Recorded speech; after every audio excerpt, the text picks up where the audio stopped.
Hey everybody, ROTL UK, Matthew Turner, along with the man of steel, Curt Steele's in the house. We've also got Anthony Fitzpatrick coming in about 10 to 15 minutes time. We've got Tom Wilkinson coming in the building right now, and he's not been with us for a while.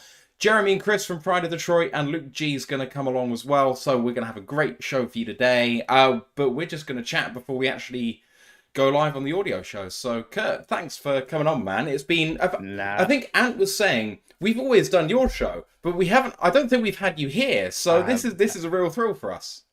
I have not done your guys' show. Actually, I had some of you guys come on my show that I did for school as well. So and here's one of the gentlemen right here. He I was was my gonna man. say, He came on and helped me out.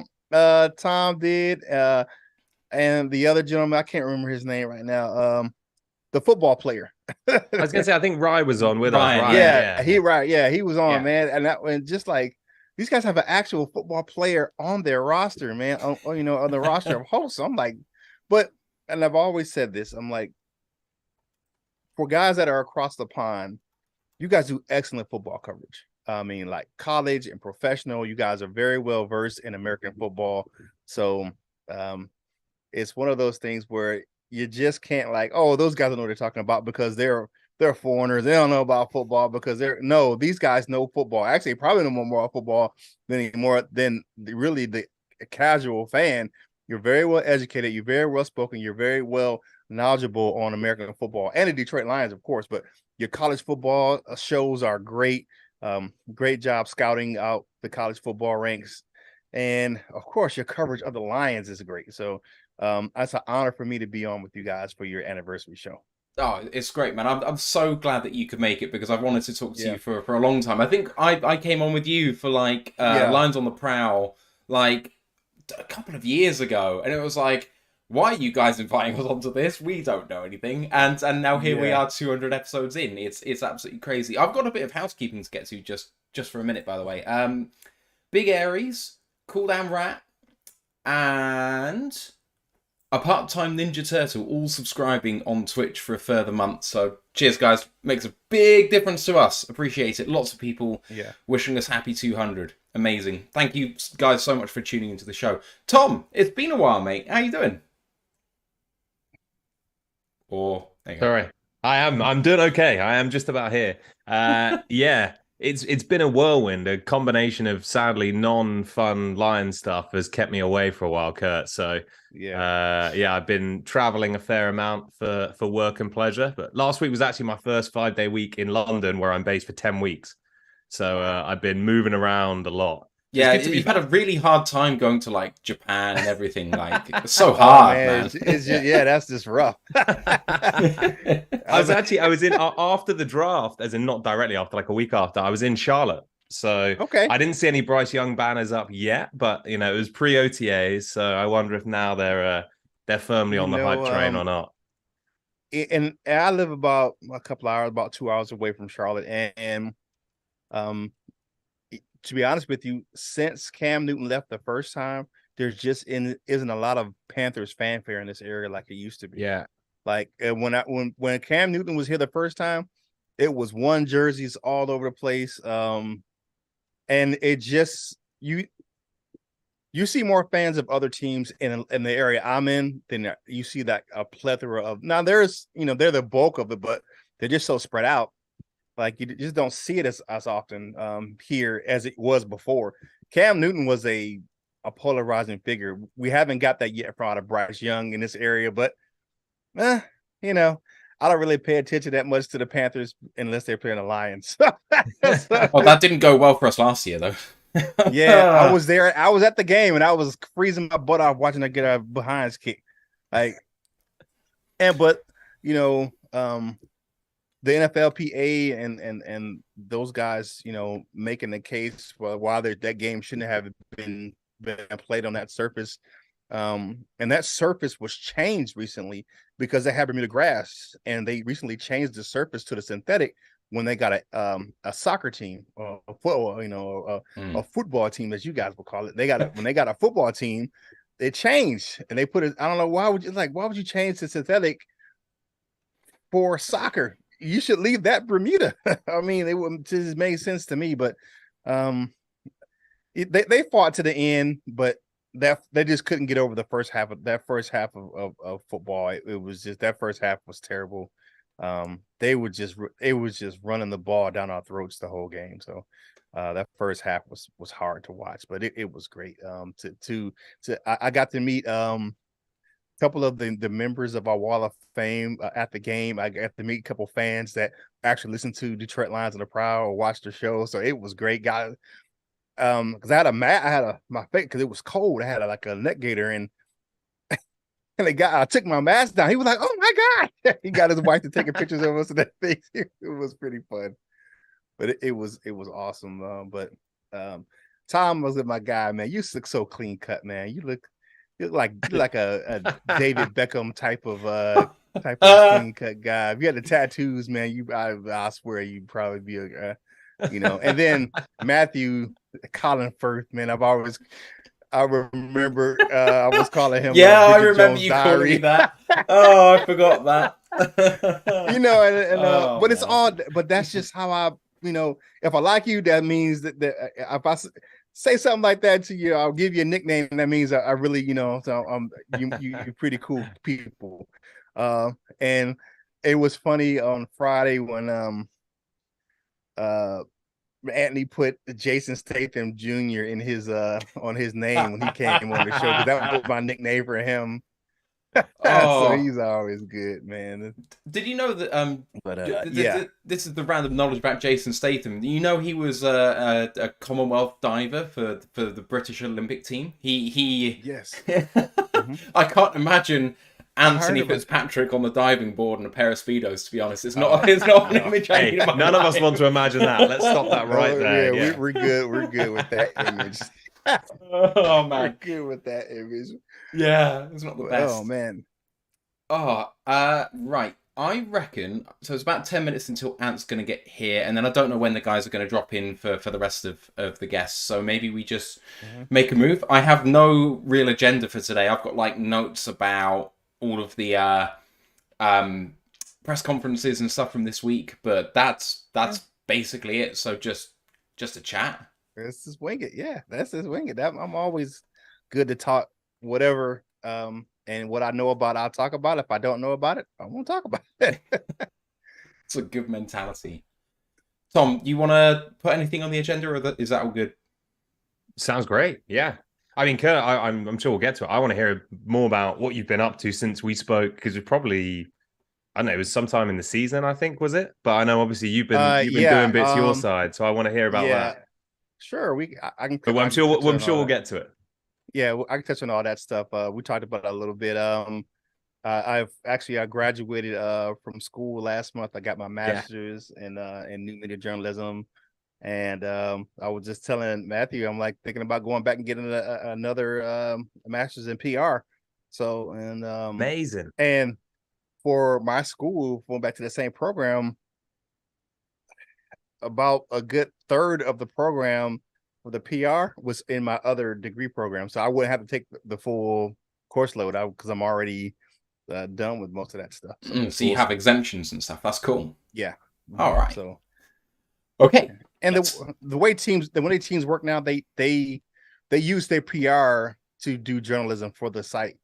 Like you look at like a Tim Tuniman and those guys, they're writing stuff really kind of PR for the Lions. It's always going to be positive. It's always going to be, what the show good light toward the team. So, we'll see. All right, let's do this. Okay. Recording in progress. Welcome to another edition of the Royal Lions UK podcast, episode 200. It's a double century. And this is the Royal Lions UK podcast. I'm Matthew Turner, along with Tom Wilkinson and special guest, the man of steel from SideLion Report and Yardbarker, Curt Steele is in the house. We've also got Jeremy and Chris from Pride of Detroit, Luke G, as well as Ant coming in later on in the show. Boys, how you doing? Hey, I'm doing great, man. Thanks for having me on. How you doing, Tom? All good. It's been a while, so delighted to be back. All right, we've got and completely open show for you guys today. So we've been canvassing for mailbag questions. If you are in the live chat and you have a question, just make sure to give it an @Roar the Lions so I can see it and we'll get it in the show. No agenda today whatsoever. We've got some notes on the OTAs and the press conferences, and there's like one bit of news about potentially a trade for Swift during the draft that never happened. But you know what? Never mind. Let's crack on with this, and there's no need for any preamble. That's a waste of time at this point. Let's get straight on with the show. Curt, man, it's so good to have you here. It's been a long time since I've talked with you, but it's been your first time on here, so I don't know if there's anyone who hasn't listened to Lions on the Prowl or anything like that, but if there are people who haven't listened to you before, just tell us a bit about you. Yeah, well, I just ended a 2.5-year stint as the host of Detroit Lions on the Prowl. Shout out to my guys over there, Wolverine Lion, coached by Jones, and LL Cool Torrance, and of course Valerie Bordeaux. She is the proprietor and owner of the Detroit Lions on the Prowl brand. I was brought onto the show by her late husband, Jim Bordeaux. And if you guys don't know about Lions on the Prowl, go over and check it out, Detroit Lions on the Prowl. I'm out doing my own thing. Like Matthew said, I'm currently a writer, a freelance contributor for the Sideline Report from Fansided and the Detroit Lions contributor for yardbarker.com. So writing on both those sites and writing at curtsteele.com. I will be doing some digital content. You haven't got rid of me on the digital side just yet, but I will be doing my own digital content over there as well. But curtsteele.com, you can find all my content over there. And Tom's been on my site. He helped me with some projects I did over there, and getting to know the actual nuts and bolts of what you guys do over here at Roar the Lions was great. And if you're not part of their Discord, you're missing out. They have the greatest Discord, man. It's really good. But I've striking out on my own. This is my first week away from taking up from being the primary host over there. I was the primary host for about almost a year and a half after Jim passed away. So I love my Detroit Lions on the Prowl family. I'm over at Lions Nation Unite with you guys, doing some content over there as well. So if you don't know who Curt Steele is, go check out curtsteele.com. It's spelled CurtSteele.com, man. I got all of my stuff will be right there. You can check me out on my Twitter feed. Everything's right there on the homepage, so you can check out my content right there. I think the thing that strikes me about you, just to kind of big you up even more as well, is that like the way that you write is really engaging. I know that there's so much clickbait out there. There's so many articles that just have a headline that draws you in, and there's absolutely no substance to it whatsoever. And the thing that I love about you is that when I go onto an article, I'm actually learning something. And that sounds so easy to just say, but I genuinely mean it when I think, like, there's so many writers out there to choose from, and to find someone who actually writes quality. And you said it before we went on, I think, when you said, if I don't know about something, I don't talk about it. And when I do know something, I talk about it. And that really comes through in your writing. Right. I try to give out, because I'm a fan like anybody else, but I try to give the insight when I write. That was one of my instructors said, that's what you try to have insight to the team. I know about the team. I follow the team, and I try to write with that same type of knowledge base where I can write what I know, and if I don't know what I won't touch it unless I research it. But why not write about what I know and what I know about the team and what I feel, and what goes into my writing is how I feel about the team, what I think they would do, knowing the kind of the moves that Brad Holmes would do, or Dan Campbell. Right, with that type of insight, and feel like, hey, and Lions fans, they want to read stuff from guys who know about the team. That's why Proud of Detroit is such a big site, and that's why we're one of the biggest, because they guys write with insight and they know the team inside and out. But I want to get one there one day. So, but right now I'm just kind of writing from the outside, from the inside out perspective. You know what I'm saying? Right from what I know and what I think the team would do. And how are you? What are you making of the off season so far? Obviously, the draft happened, and the Lions went in a certain direction. They're zigging when everyone else is zagging, you might say. What do you make of it overall? Brad Holmes got who he wanted when he wanted them. you could have jumbled those first 4 picks, and you could have picked those guys in any or in that order or a different order, and it would have been the same outcome because he could have took Brian Branch at number 12, and he could have picked Laporta at 18.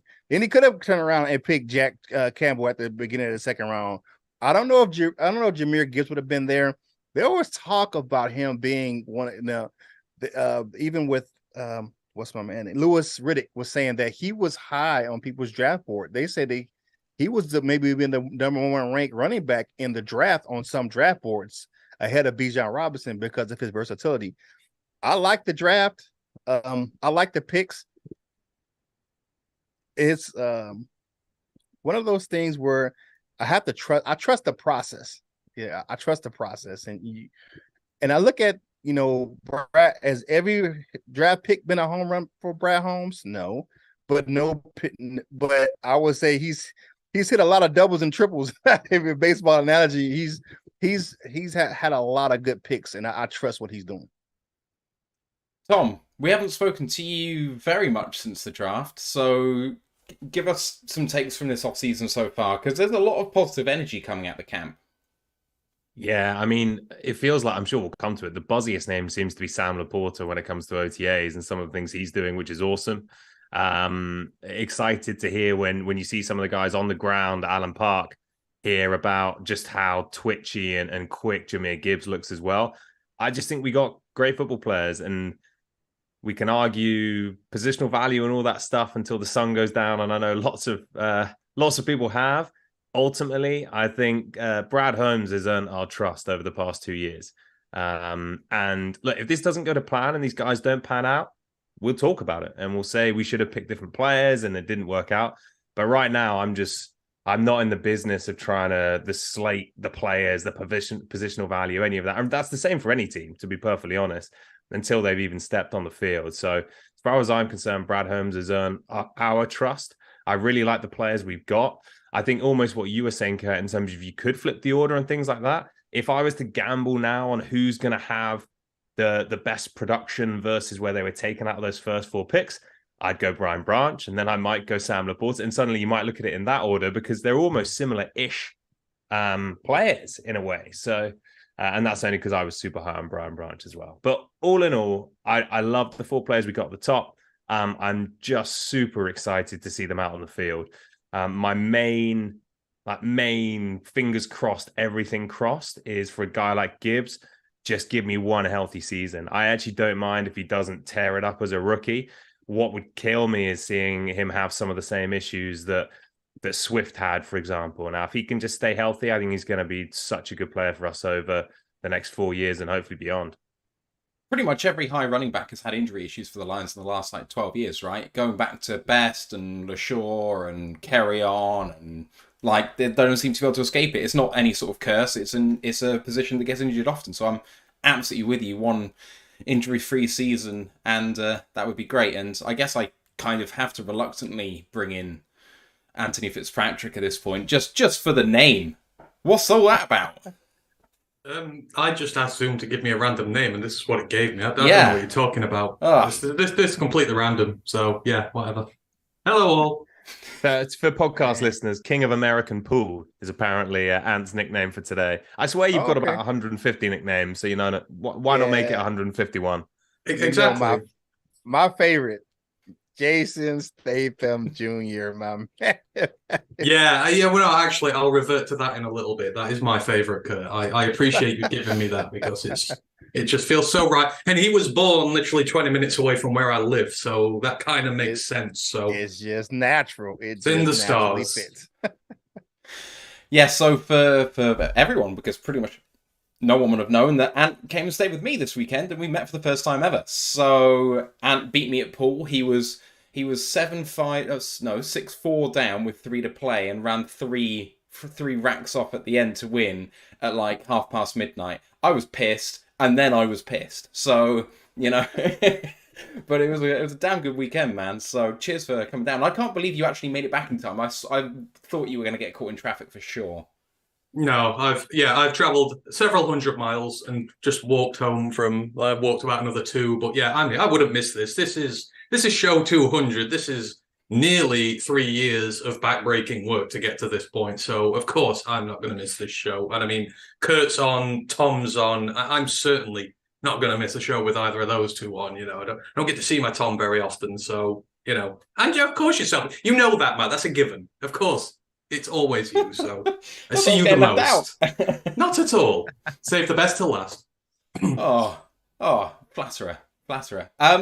We're just talking about kind of coming out of OTAs now and going into minicamp, and just the vibe around the place seems really strong. There was a quote, actually, I saw from someone, which I thought was really, really good. And it was... I can't see who it was. It was Kirby? No, it was Derek Barnes.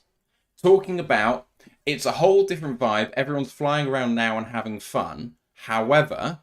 last year felt chaotic, and this year feels calm. Does that not sound exquisite, Ant?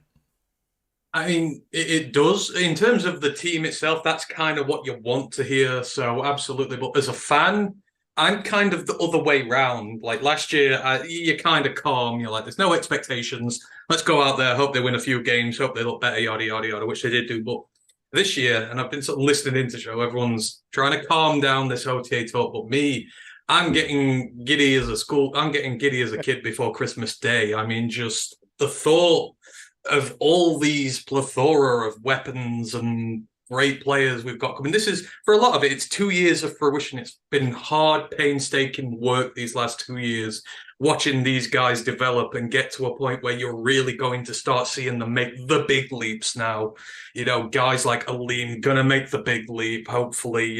You've got Penne going to make another big leap. And we've just got so much. And then we went for the skill players this year, which we kind of really wanted. Jameer Gibbs, I am so excited. I honestly and truly am.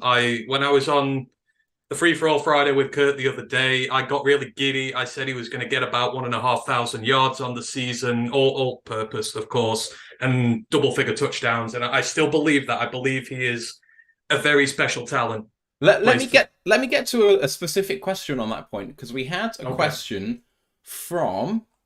where is he? I've got so many questions in that I can't actually find the ones I want now. I can't remember who it was. I do remember the question, though. The question was, Jameer Gibbs, does he get more yards as a rusher or as a receiver? And I felt like that question was an obvious answer to begin with, and then the more I thought about it, the more conflicted I got. What do you reckon? Because apparently he's running routes out there like an absolute master as a rookie. So I broke down his 14 as 800 receiving, 600 rushing. But that's for me. I don't think he's not going to be a pass blocking third down back. He's going to be an in the slot, in the game third down back. I think there's going to be 3 downs when he's going to be used strictly as an offensive player. No blocking, no nothing like that. I think he'll get a lot of touches of the ball, and I think he'll get some manufactured ones as well.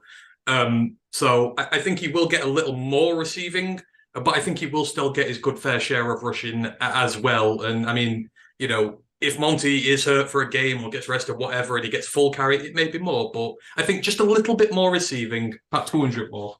That was Ian Carr on WhatsApp, by the way. Any more thoughts on that, boys? Because I instantly went just rushing, because I thought primarily that's what he'd do. But, what do you think? I think one factor that's going to contribute to him getting more receiving yards than rushing yards is the 6-game suspension at the beginning of the year for Jameson Williams. That's going to put him in a position they may need him more in the passing game, just because of the fact they're going to miss that weapon. As far as Jameson Williams for the first 6 games, I would have probably because I think I put them around even. I said within 100 yards of each other. So if you look at that, because I think I said right at 1,000, so I said like 6 and 4. But if I'm being honest, I think for me, the suspension of Jameson Williams is going to contribute to him having more receiving yards because of the first 6 games where Williams will be out of the lineup. Agree, and I think we'll get a pretty good idea going through camp because I agree. I think he'll be receiving yards just over rushing, pretty even, but just a little bit more. I think we'll have a good idea coming out of camp on that because Goff on third down, he likes looking for these underneath guys. He's obviously got that relationship with Amon-Ra. If Gibbs gains his trust early, I could see him taking a lot of third down catches. So I like that. I like that the gain in trust, because that's a big thing with Jared Goff. If Jared Goff can't trust you to catch the ball, he's not going to go back to you. You saw that with DeAndre Swift as well. I mean, towards the end, he started having hands of stone a little bit, and he started moving away from it because Goff has sometimes a habit when he checks down of throwing it a little bit high. And so when Swift then has those stone hands, the ball pops up in the air, and that's where some of the interception risk was coming from. So I felt that lack of trust going away, lack of trust affecting the passing game there. I'm going to go the other way. I'm going to zig while everyone else is zagging. I think he could threaten a 1,000-yard season on the ground. I just think that the Lions are going to want to pummel the ball. I really think they're going to want to run effectively. You hear Ben Johnson in the press conferences talking about if you added no more plays to the playbook, we're going to be a much better team this year because we left a lot of meat on the bone. And where did we leave the meat on the bone? We left it mainly in the running game because we blocked really well, but rushers didn't follow their blocks. And I feel like that's going to be a real point of emphasis, especially in the outside zone game, which is where I think Gibbs is going to excel. So I could see him peeling off multiple 40, 50-yard runs this year. And I think those chunk plays are really going to bolster his stats. And I could see him carrying the ball. I could see us doing 30 rushes a game, split 15 each, between him and Monty. Like, why not? 50, 55 offensive plays and rush the ball 60% of the time. Like, I feel like that's what they want to do. I mean, I can agree with that, absolutely. I think, you know, his rushing is getting disrespected. I think everyone's so hung up on the fact that he can run routes and he can be a receiver that they've forgotten that he's actually a damn good running back. He was the second best running back in the draft this year by some distance for me. So if people see him lining up and they're going to assume he's going to be a receiver, they're not going to respect him at the run. He'll hurt them. And he can make things out of nothing. He's got that speed, which will allow him to. So, yeah, it's going to be interesting. But again, just really excited. Got a comment from Geordie Mansion saying he thinks Gibbs will get a 1,500-yard season. He'll get a 500 in the rush, 500 in the pass, and 500 yards as a returner, which I quite like as an answer. I think that's really cool. I just want to say this is very poignant that Luke has turned up at this point because we were discussing this the other day as well. Hi, Luke. Yeah, it's time to introduce the biggest hype man in Detroit Lions YouTube history. Luke G's in the building, man. How you doing? Hey, what's going on, family? Hey, listen, I'm sorry I'm late. I got off work later than I wanted to, but still technically on the clock. Technically. Man, it's my man Luke G. What's going on, Luke? Listen, I joined in. The first thing I hear is 1,500 yards, and I went, "What? Why are we doing this to ourselves? Why are we doing this? You can have high expectations, but make them more realistic. Come on." Is Petty Luke coming out? We talked about Petty Luke. I'm trying to keep him in today. You know what I mean? Because think about it, right? Like every year since Dan Campbell's been here, the running backs have pretty much had a even or super close split with carries and touches and stuff. So it's like, if you're doing that, is the 500 rushing, yes, I can see. 500 receiving, nope. 500 return, the dude returned one touchdown his whole career. All of a sudden, he gonna get here and become Dante Hall? Come on now. Come on. This seems a little far-fetched. Maybe so. We've got Jeremy Reisman coming in about 5 minutes' time as well, so we've got that to look forward to too. Let's get to some other questions because we've covered off a couple of things already. I want to leave kick a battle for Jeremy because we know that he loves special teams. Let's go for draft. Let's go for candidacy. Mike Marine on Twitch asks, do you think the Lions passed on him because he's not big enough to stop the run? Dan Campbell mentioned needing more girth, and we couldn't get more girthy than our late third round pick Broderick Martin. Do you think that was a point of emphasis with Cancy and why we passed on him? Luke? No, I think listen, Brad Holmes has made it clear. And he's not really looking at all these things that we're looking at. He's looking for the talent. He wants the people who can come in and perform immediately and bring the talent. He's looking for guys who he believes can be impact guys off the stall, right? Like he wants that. I don't think that he just came into it and went, oh, this guy's a little bitty small one. I don't know if we want to mess with it. You know, that's not, I mean, he took Malcolm Rodriguez. The list goes on and on. He took a small DN who ends up being phenomenal. So it's like, come on. The height and measurables are not anything to do with it. It's more about the talent. He wants players. It's just like what Mike Singletary used to always say. I want football players. I don't want selfish people. I can't win with them. You know what I mean? Like can't play with them. Can't win. That's all it is. He wants the talent, and that's what you should expect from him. He's taking guys with the talent that he believes has the talent. Any more thoughts on Camp C with that? Any dissenting thoughts? I think to me, I really was. It was a workout. He was a workout warrior. He was the workout darling. You're gonna have those guys every time there's a combine. Every year there's a guy. Oh, he worked out better than or the same numbers as Aaron Donald. That Cassie's not an Aaron Donald. He's just not. The talent. I mean, the tape doesn't lie.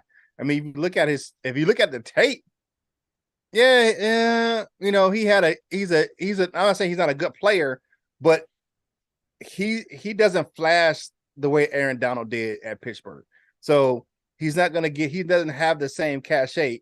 Workout numbers are fine. You're gonna have those guys every draft that you know they work out so great, but when you get them on the field, it doesn't translate. So I think from what you look at what Brad Holmes did and like, yeah, I want a guy who can come in.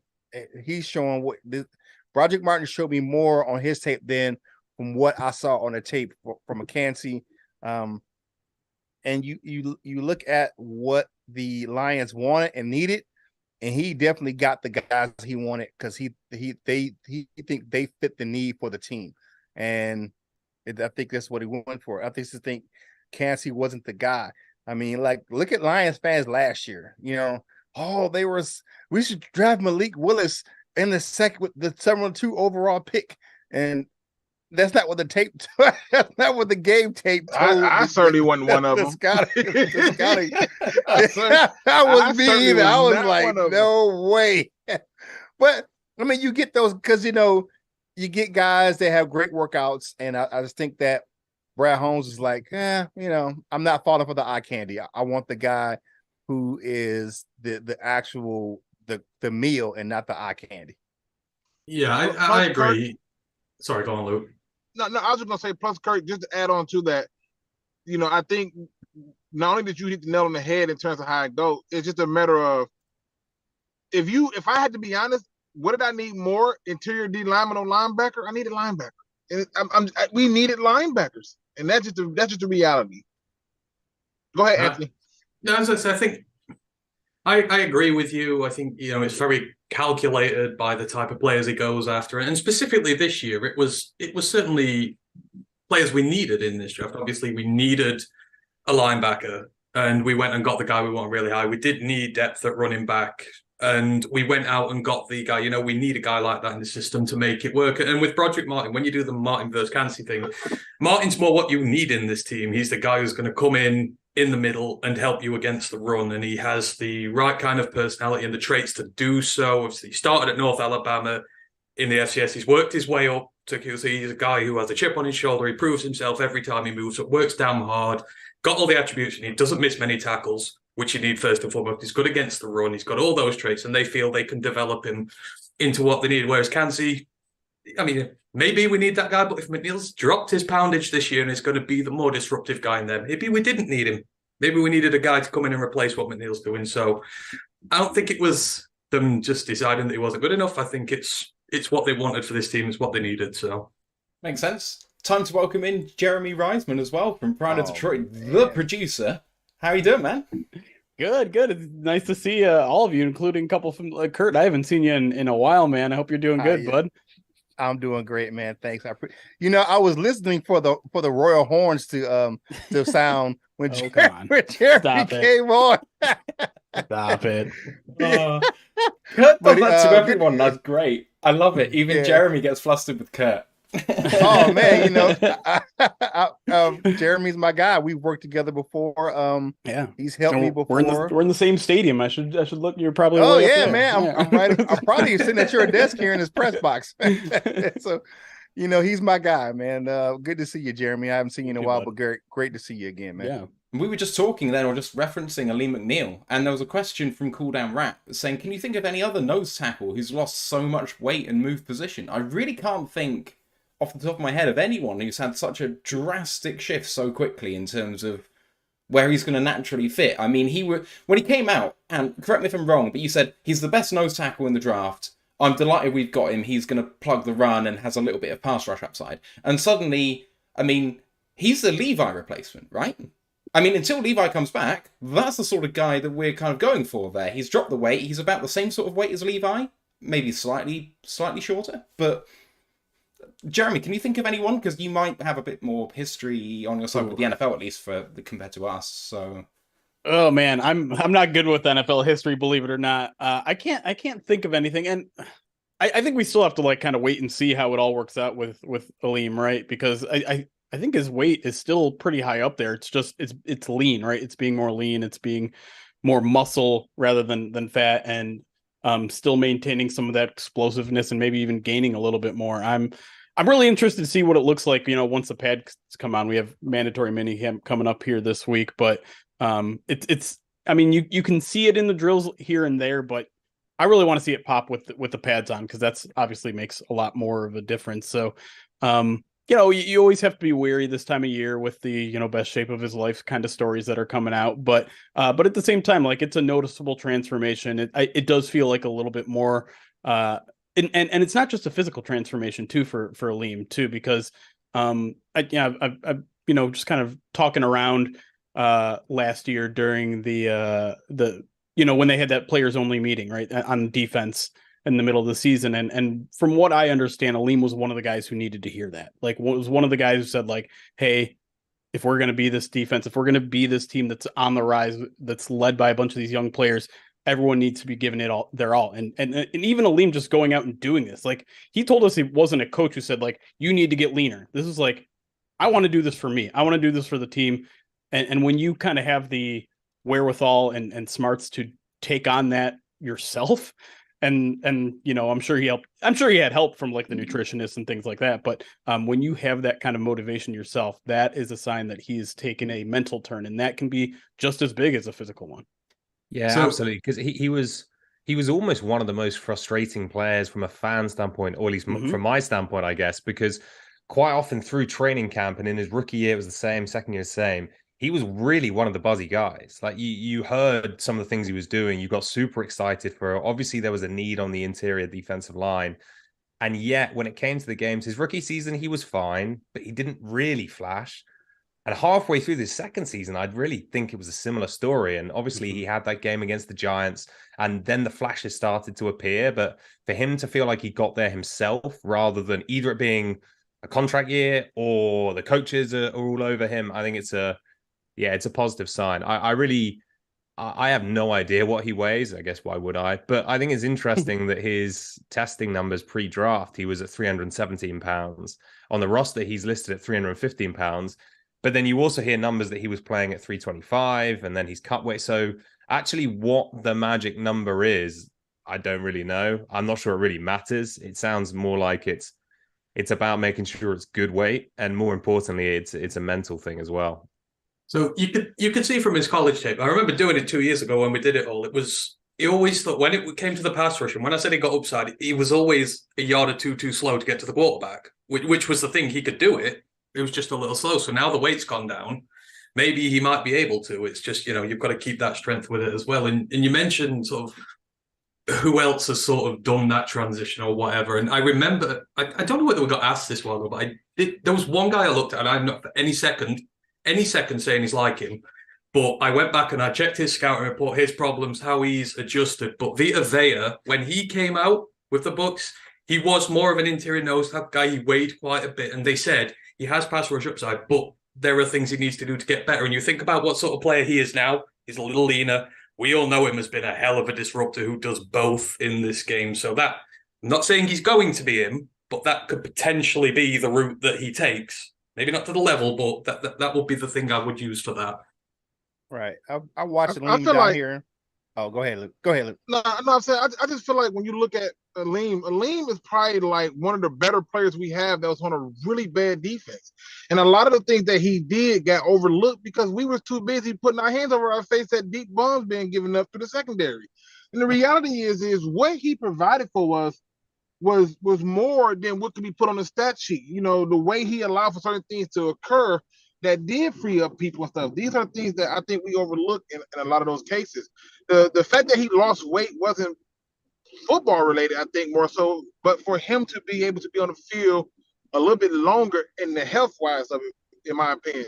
Like, he's still a big dude. He's still as fast. He's still quick. He's still stout. Like, I just don't want us to get this idea that Aleem McNeil came in and he's been a struggling player. That's not what he's been. He's been one of the better defensive players we've had, and it's been other things that have been so bad that you just don't want to see him. Right. I watched him in college down here because I live in North Carolina. Watching him at MC State.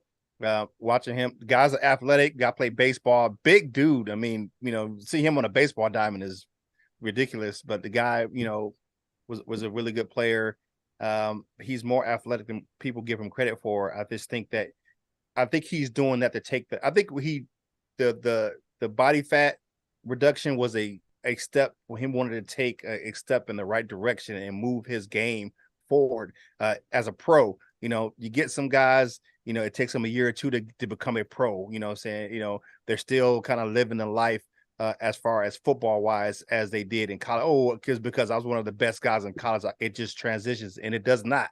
You have to make yourself a professional, and it's going to be nutrition, and it's going to be making sure your body's in shape the whole entire year. And I think he did that for himself. I think you said that, Jeremy, just to make sure he was getting better for himself and making himself a better player. And one thing I wanted to address, and I heard you say this, Matt, the Lions have spent the last 2 years replacing Levi Onwuzurike. I just don't think that I don't think he's going to be part of it, even although they try to get him healthy.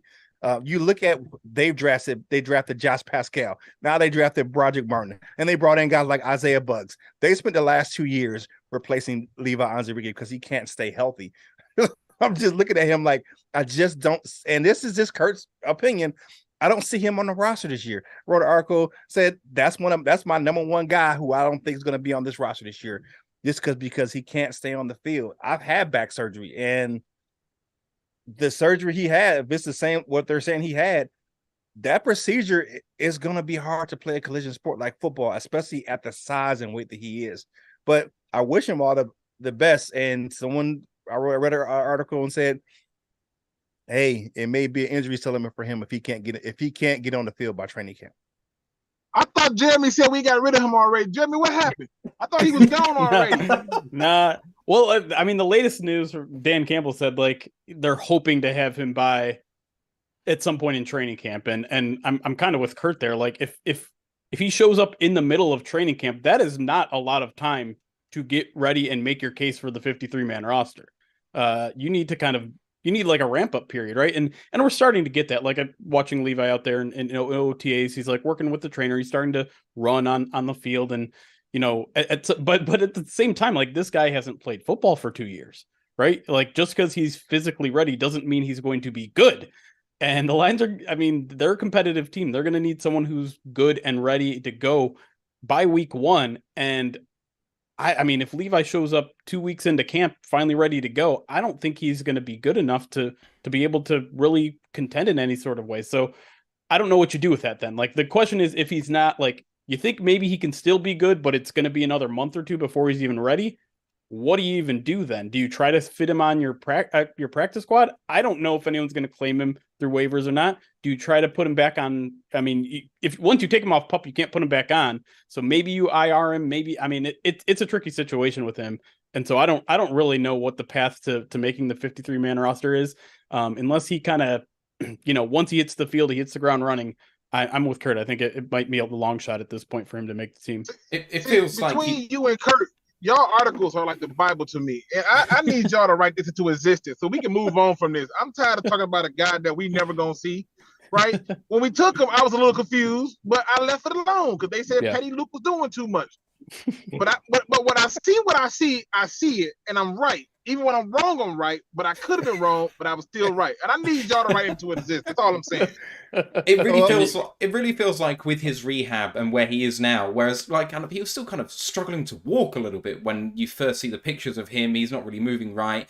That he needs another year, like to even just get fully healthy. And so his route might be the 53rd man. Instantly go on IR, hope you get the actual 53rd man through waivers and re-sign them, and Levi spends 17 games on IR, and hopefully he's a contributor in year 4, and then you bring him back on vet min, and you've got a developmental piece. But that is like the optimistic side of it for me. So yeah, I want to get to OnePride0427 on Twitch, who subscribed. Thank you very much, man. Says, hope everyone had a great weekend. Let's go Lions. And actually, Jeremy, while you're here, because I think you're the only one of us who's actually present at not training camp, at OTAs. There was a question about just who's doing well and who's not right now. And it's early and there's no pads, but there do seem to be guys who are kind of trending up. And I'm not sure whether there's anyone necessarily trending down right now because it's too early, but who's looked good out there so far? Yeah, I mean, I think the guys that have really stuck out, I mean, Sam Laporta obviously has been killing it since rookie minicamp. He's a guy that, you know, I'm really trying to pull back my own expectations on him because the mountain of evidence that a rookie tight end can't put up 800 yards regularly. I mean, Kyle Pitts is the only one to do it, I think, since 2003 or something. Not to say, I mean, you can have high expectations for Sam Laporta because, you know, a lot of things you were saying with Jahmyr Gibbs conversation, right? There's going to be an opportunity in those first 6 weeks without Jameson Williams for him to get a little bit of bump in targets. But it's early in the season for a rookie tight end, so I don't know. It's tough. Like he does look really good out there, though. It's really the speed to me that jumps out, and it jumps out at Iowa tape too. It's just like the guy almost looks like a wide receiver out there, and he can really turn corners and safeties, not just linebackers and dropping edge rushers or anything like that. So he's faster probably than Quintez Cephas, right? Like in terms of 40-yard dash. Right. It's and you see it. You really do see it. So he's probably still my number one guy that I've seen out there. I don't want to talk too much Jameson Williams, but I at least have a mild concern of him going, and nothing to do with off the field. Yes, stuff. Jeremy, go there. Go to the dark side. Go all the way to the dark side, Jeremy. Don't do it slowly. Go all the way there. Go to it. Luke, keep Petty Luke caged, Luke. Keep him caged. I'm sorry. The like mistiming with Jared Goff stuff and that's the chemistry stuff. I think that's going to come. I'm not too worried. I don't think that, you know, he's not putting in the work to get on the same page. I think his work ethic shouldn't be questioned. In fact, there are a lot of immaturity issues. I don't think that's one of them. Drops are kind of an issue though. And we only saw a little bit of glance of it in the regular season last year, but man, I've seen it 3 or 4 times already this offseason, and we saw it in practice a little bit last year too. Just in the 15 minutes that we get each day.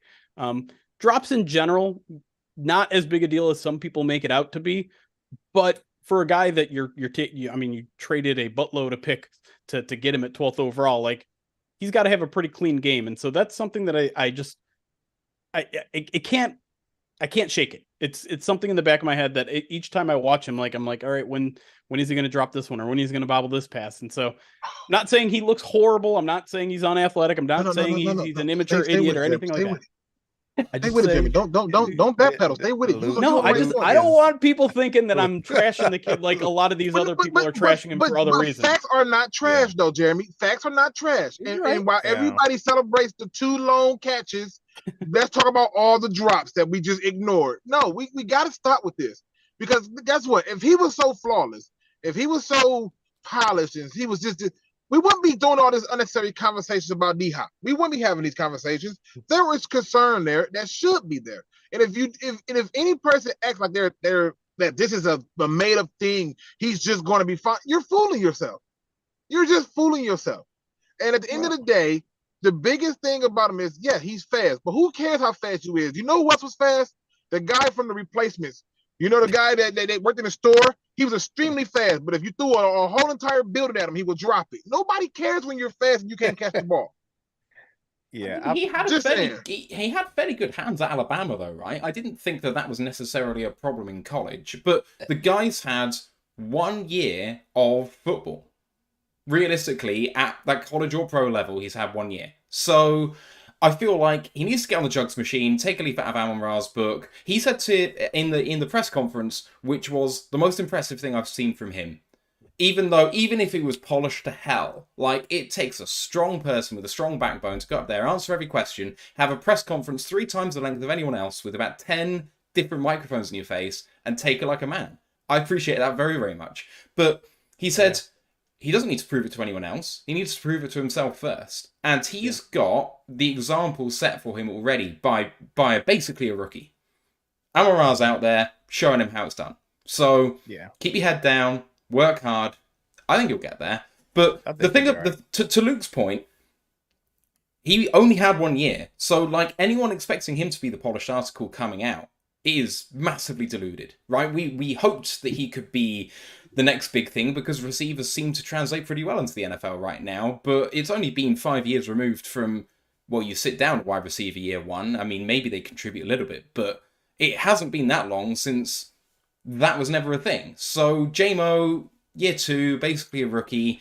It's okay to have high hopes for him because he's still the most dynamic player we have. And if he turns into a glorified gadget player that you hand it off to or do swing passes with, he's still going to beat a lot of people. So his floor is probably still really high, even if he doesn't translate as much as we want him to.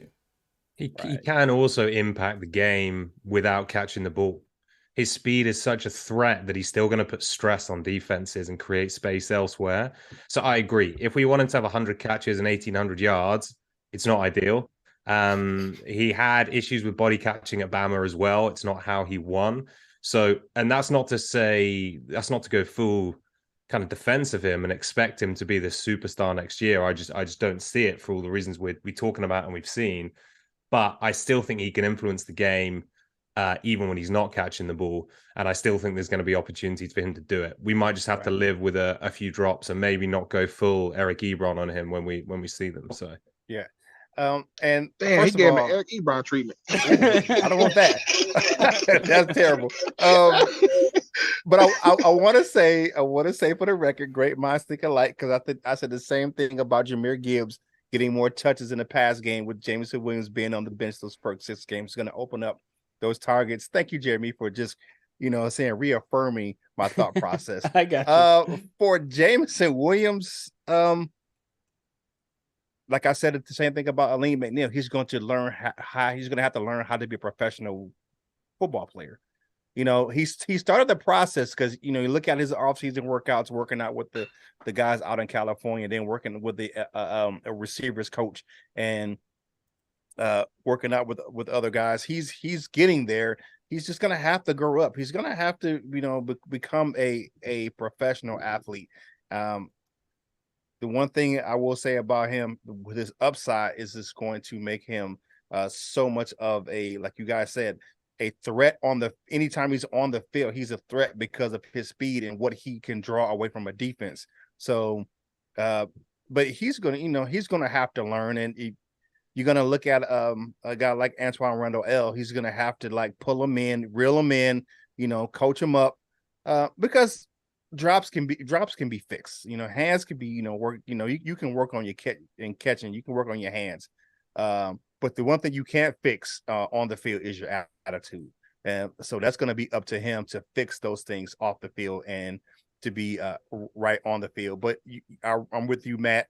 I like the way that he handled himself in the presser and just was like, hey, it just is what it is. And he sit there and handled it like a man. And, he took his lumps. So, and he's not going to appeal the suspension. He's going to take the 6 games and ride with it. You know what I'm saying? So, hey, it is what it is. All right, I'm finna put Jeremy on the spot because I'm curious. Jeremy, you be in the room sometime. Sure. Do you think he took those lumps because Brad Holmes told him to? Well, here's the thing. I'm still not entirely certain whether it is whether you can appeal this fine, I've heard mixed things. Because I mean, I don't know. It's hard for me to say. I don't think Brad Holmes would be like, take the suspension. Like, if there's any chance of an appeal and I was Brad Holmes, I'd say, yeah, appeal it. Like, I'd love to have you in 3, or I'd love to have you in 0. Like, I don't see, like, I understand Brad Holmes. Like, I think what you're getting is, like, Brad Holmes wants him to, like, deal with some consequences so that he matures up a little bit or something like that. But I think, Right. but I would imagine that Brad Holmes would, like, all right, if you can get that down to 3, that's cool with me too. Like, that's enough punishment for you to learn your lesson and for us to get you back in enough time to, I don't know, play Green Bay in week 4 or whatever it is. Got a question from Dan McGuinness, and I just want to get to this because, well, we've all done content on this recently, but I think it's an interesting way to view it because everyone's high right now, and this guy, he's going to throw some Kool-Aid on the fire a little bit.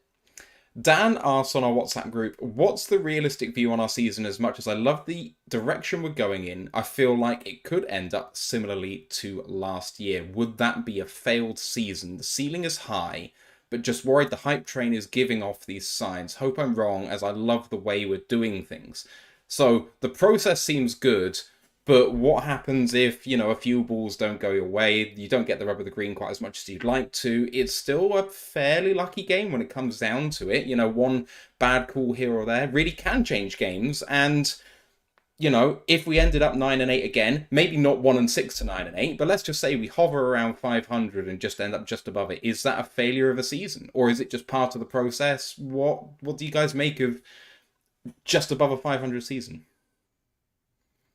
I think that's fair. I think that's a fair. Listen, I got them winning 11 games, right? But I think if they ended up with a 9-8 record, that's fair.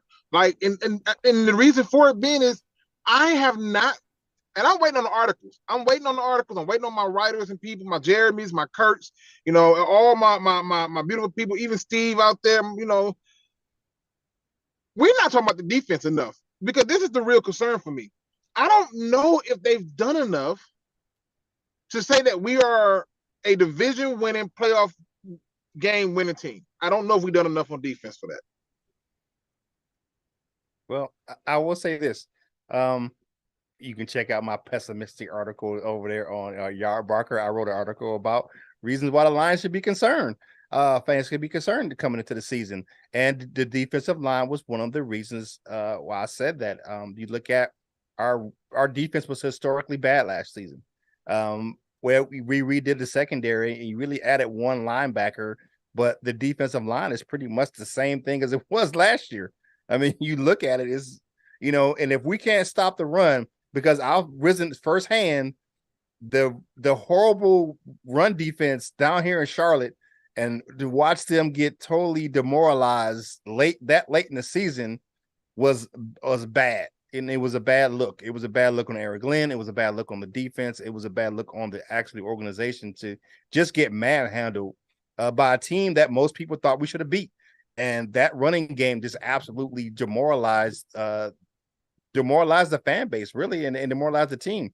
It was terrible. If we can't get that run defense under control, it's going to be a problem.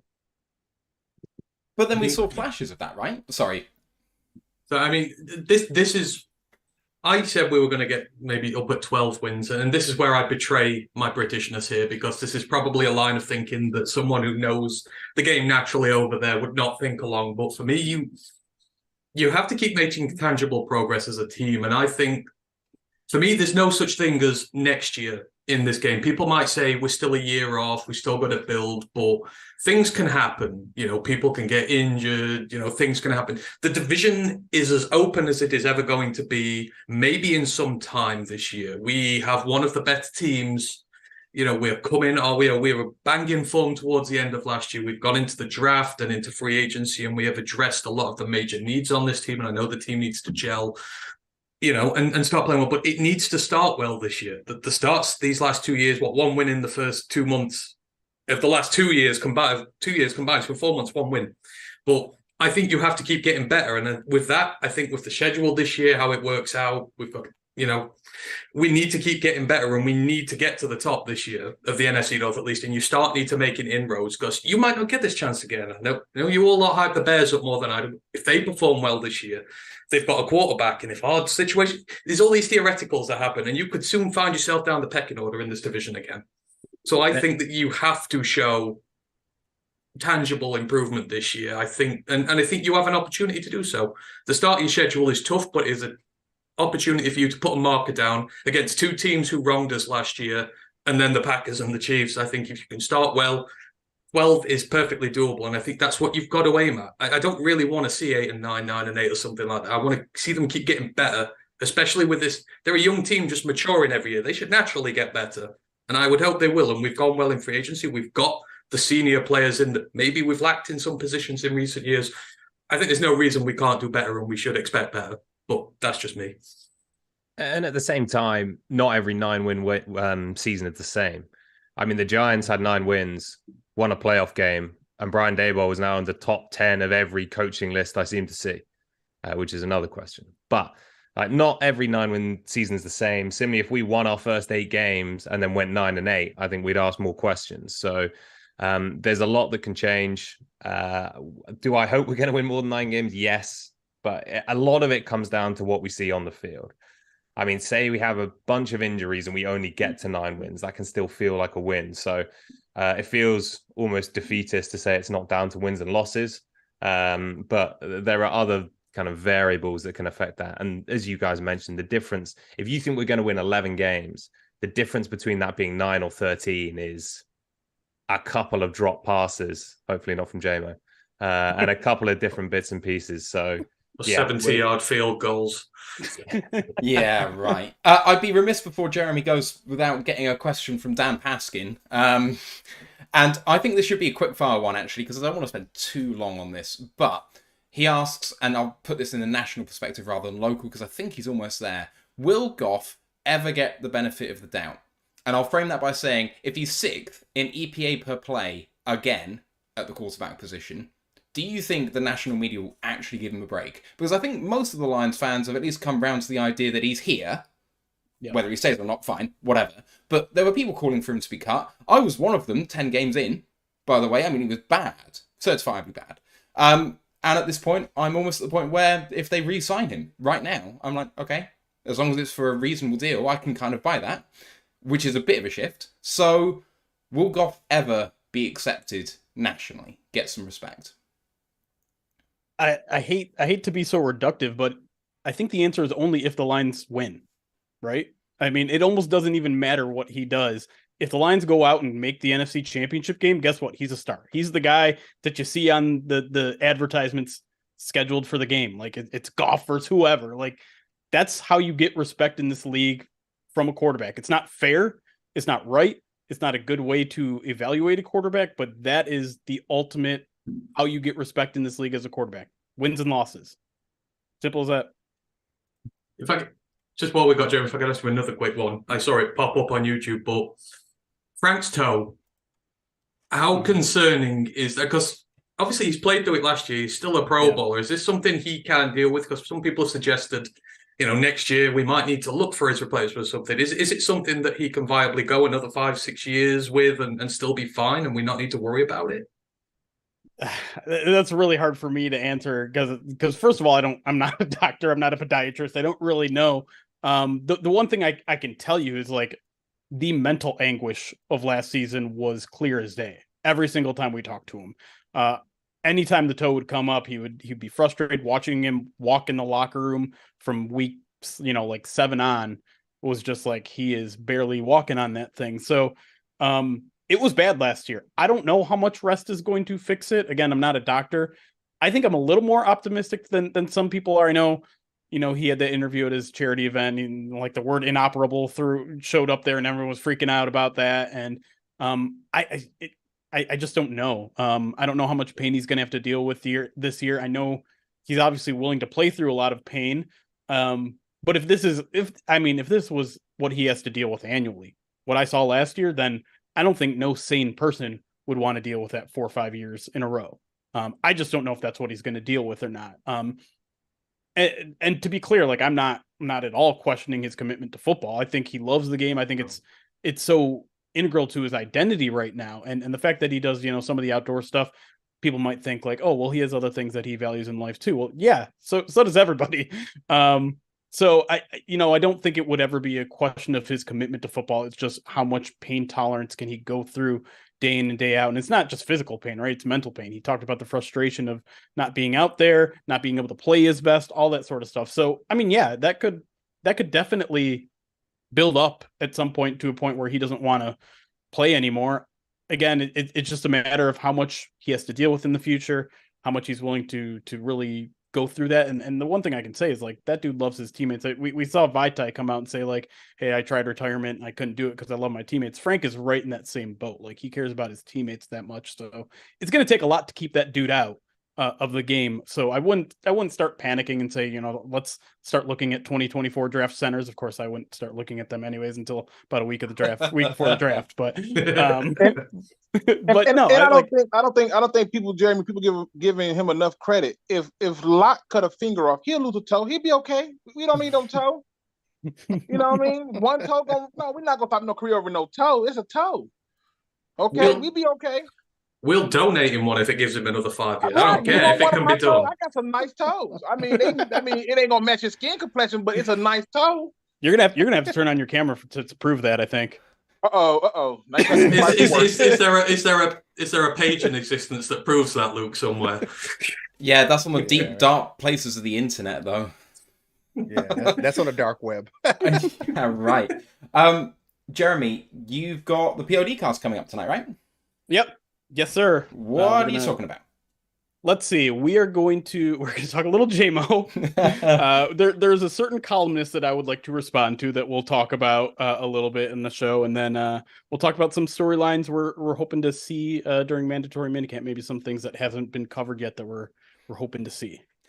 We'll come and raid you guys and raid Chris when he gets started on the pre-show soon. But cheers for coming on, Jeremy. Nice to see you as always. It's great. Congratulations on 200 episodes, everybody. It's there's a reason why I choose to come here. It's because you guys are doing a good job. I don't want to say my time is valuable. I will say that. So when people make requests, I try to be very selective, knowing that I'm not going to be talking to a bunch of people that don't know what they're talking about. So it's and you guys work as hard as anybody in this business of content creation with Lions. It continually blows my mind how much you guys put out, and you guys do a really good job with it. Just very quickly before you go, Jeremy, I know you're going. Can you quickly give me a percentage chance of Romo making the team? Because I'm invested in this now. I'm invested in Romo Cop, and I want this to happen so bad. What do you reckon the chances are of him usurping both the normal kickers? I mean, it's not low. So the one thing about last OTA is that we were all like literally standing underneath the uprights. Like he was kicking right over our heads. And granted, I don't always get that viewpoint, but like those are some majestic kicks, man. Like, and you guys know my thoughts on special teams. I'm not all that excited about special teams. Those are some special kicks, man. And so, I mean, the one thing we need to see is how consistent can he be from short yardage. That is a critical part of the equation that I just don't know yet. But I don't know if I've ever seen, outside of maybe a certain Baltimore game that I witnessed live, I don't think I've ever seen anyone kick from 60 plus that like emphatically, that like it's not even just that they were accurate right down the middle or that it was long enough. Like it was like perfect rotation. I don't think he mishit any of the 7 or 8 kicks that we saw from him. So it's promising. I'd probably put it like 35-40% right now. Ooh. That's enough for me. That sounds pretty good. All right. Fantastic. Jeremy, have a good show tonight, and we'll see you soon. Fellas. All right. Sounds good. Yeah. And Curt, you're on your way as well, my man. Yeah. Yes. Yes, definitely. Thank you guys for having me on, man. 200 episodes is special. Like I tell you guys are one of the most knowledgeable group of content creators. It doesn't matter where you guys are from. You guys know your stuff. You know your football. You know your Lions, man. And it's an honor to be on here. You can, like I said before, you can check all my content out over at curtsteele.com. You can check out all my content from Yard Barker, from SideLion Report, And some of the new stuff I have on there, man, you got some guys over there. Herman Moore is over there on my page as well. And Tom, you'll catch Tom over there, man. A special interview I did with Tom and Ryan over there, man. So go over there and check out CurtSteele.com. You can get your Curt Steele gear over there as well. I got to do a little, pub. So you can boss up and ball out and get your Lions gear and get yourself some Curt Steele gear right there on CurtSteele.com. I love that. And now that you're not with Lions on the Prowl full time, perhaps we can have you on here a few more times as well. That is correct, man. I will definitely be down for that, man. And shout out to my DSA family. Luke G, I'm going to holler at you, my guy. Hey, yes, sir, man. You know how it is. Appreciate you. Hey, definitely. Hey, y'all know how I get down, man. Y'all know what you got to do for me. Whatever you do in life, you got to boss up, ball out, and be the best version of you that you can be. Hey, man, I'm going to holler at you guys real soon. Talk to you guys later. Cheers, Kurt. See you, Kurt. Cheers, Kurt. All right. So we got some more conversation. We were talking about kickers. Let's talk about kickers. Carlton on our Discord channel asks the fundamental question that Jeremy alluded to. Option 1, better percentage under 50, worse over 50. Option 2, slightly worse under 50, but better over 50. And what does it say about your head coach's tactics and style? What do you reckon? The Lions revere Matt Prater. He was better at long distance than he was at short. So I would say that. I'm absolutely not been biased because I want Romo to be kicker next year, but I kind of am as well. But I don't know. I guess in an ideal world, you want a kicker who's better in short yardage situations because you would like our offense to not be stalling out at 35, 40 yards all the time for the long range field goals. So, but I want Romo here, so give me the long kicker. And wait, you want Romo here even though they traded for Patterson? Oh, it's a conditional 7th. We can get in 2026. You can imagine that the conditions are probably he makes the roster, right? If he doesn't make the roster, I don't reckon we pay anything. No. But, whatever. I've just got news in that the Raw the Lions UK podcast have made a tactical substitution. The number 9, Jeremy Reisman's come off, and in his place, central midfielder, adequate host Chris Perfett from Pride of Detroit is here. I literally just walked in the door, so let me adjust that. There we go. Now we can turn on the lights. Oh, camera failed. All right, hold on. Fresh from the Detroit We're doing adequate. Fresh from the Detroit GP. Chris Perfett. I wish I was too busy with family. I was hoping you were going up there. It looked fantastic. First year in a long time it's been back downtown running around the Renaissance Center, but I was without a vehicle and pretty much isolated in Toledo. So, but I just got back into Los Angeles. Boy, my arm's tired. And now I hear you guys talking about kickers and 7th rounders. So clearly I've come to the right place. Yeah, man. So 7th rounder is nothing, by the way. I know that turned into Antoine Green, who I love this year, but every other year a 7th is bog nothing. But what do you prefer? Do you prefer a guy who's going to be money from short range, or do you like the long range kicker? Who do you go towards? I mean, this is just what we did last year with Seibert and Riley Patterson, wasn't it? Was it not? This was okay. Riley's got the leg, but he doesn't have the accuracy. Seibert is at least he's not going to boom the big ones, but he's going to try to be accurate, at least on paper. That's what it looked like coming out of the preseason and training camp. But I think what we saw is Riley did. I mean, the thing is, Riley eventually grew. He just had another chance with Jacksonville, and to his credit, he did improve on it. But I will say, as a preview for Pride of Detroit later today, because this is Jeremy's favorite topic, we are talking about Parker Romo. And one of the things I've talked with Jeremy about has been how accurate from long range Parker Romo has been. It's not just that he's accurate, it's that he damn near hit a 62-yarder as well. So I'm not going to cry over a conditional 7th rounder if Riley Patterson can't beat out the XFL legend John Parker Romo or Parker Romo or whatever he prefers to go by. That's kicking at the end of the day. You take the best one regardless of what you spent for it. I feel like Ants Romo Cop really has to take off. Luke, I know that you're the biggest fan of that trade, so you think that Riley Patterson's going to win the job, right? I think he is. I mean, listen, you made the trade. You gave up an asset. If people look at a 7th round pick in terms of just getting a player there, those are picks you can package in to move up, as we've done many times before with those 7th round picks. And so I expected that he's going to be the one to win this matchup. I think they were upset and said when they lost him in free agent, they tried to hide him in the practice squad. It failed. I think the Romo conversation is great. I think all that's beautiful and stuff, but nobody's talking about Romo like that for real. And at the end of the day, I just think that, yeah, you gave up an asset for a guy. He's going to have as much of a fair shot to do it, and I think he'll take it. Jeremy's just said we can only have 2 minutes on kickers, but he's not here anymore. I will just say this: we do have an interesting range here. We do have Michael Badgley, who knows the Lions in and out. Mm-hmm. We do have Parker Romo, who is, I think, probably the better of them all right now. But I also know that what he has done has been exceptional in the XFL. And if OTAs are anything to go on, he's still gunning for that. And Riley Patterson, who has serviceable NFL time with the Jacksonville Jaguars when he was playing. So it's going to be across the spectrum. All of them have certain advantages. I just think that Parker Romo is the best leg, and I'm not going to cry over a 7th rounder, no matter what it could be used for. It's a few pennies out of the pocket at the end of the day. I'm sorry. If it's a gamble, and I'd rather not look at the kicker thing and say, well, Riley Patterson's getting beaten by Parker Romo, but we spent a 7th on him, so we have to just suck that up. No, it's called a sunk cost fallacy. I'm not even sure I used that right, but it's a sunk cost. You just have to, you have to just. I'm with you. Yeah. So may the best man win. I'll just say that. So if we've gone over our 2 minutes allotted for kickers, can we talk about the one special teams camp battle that really matters that we've not talked about? No.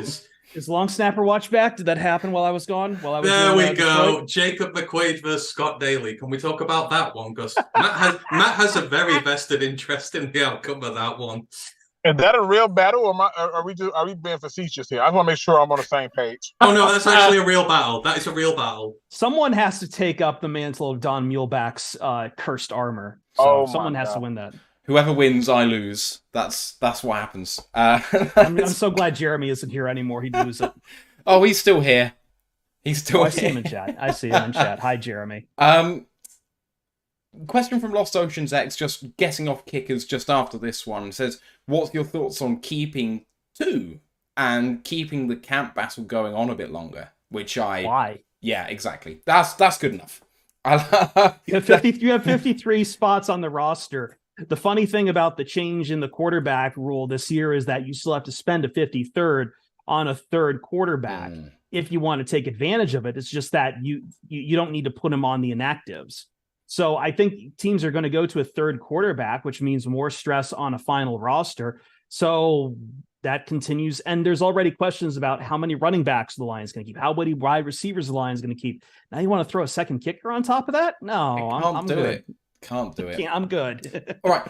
Let's get to something a bit more. Any GM who keeps a 2nd kicker on the roster should be fired immediately, and his card can be revoked. That's the absolute worst thing you can do in terms of a roster spot. You're giving the roster spot to a whole nother kick? No way. Tom, got a bit of a better question for you in terms of meaty content.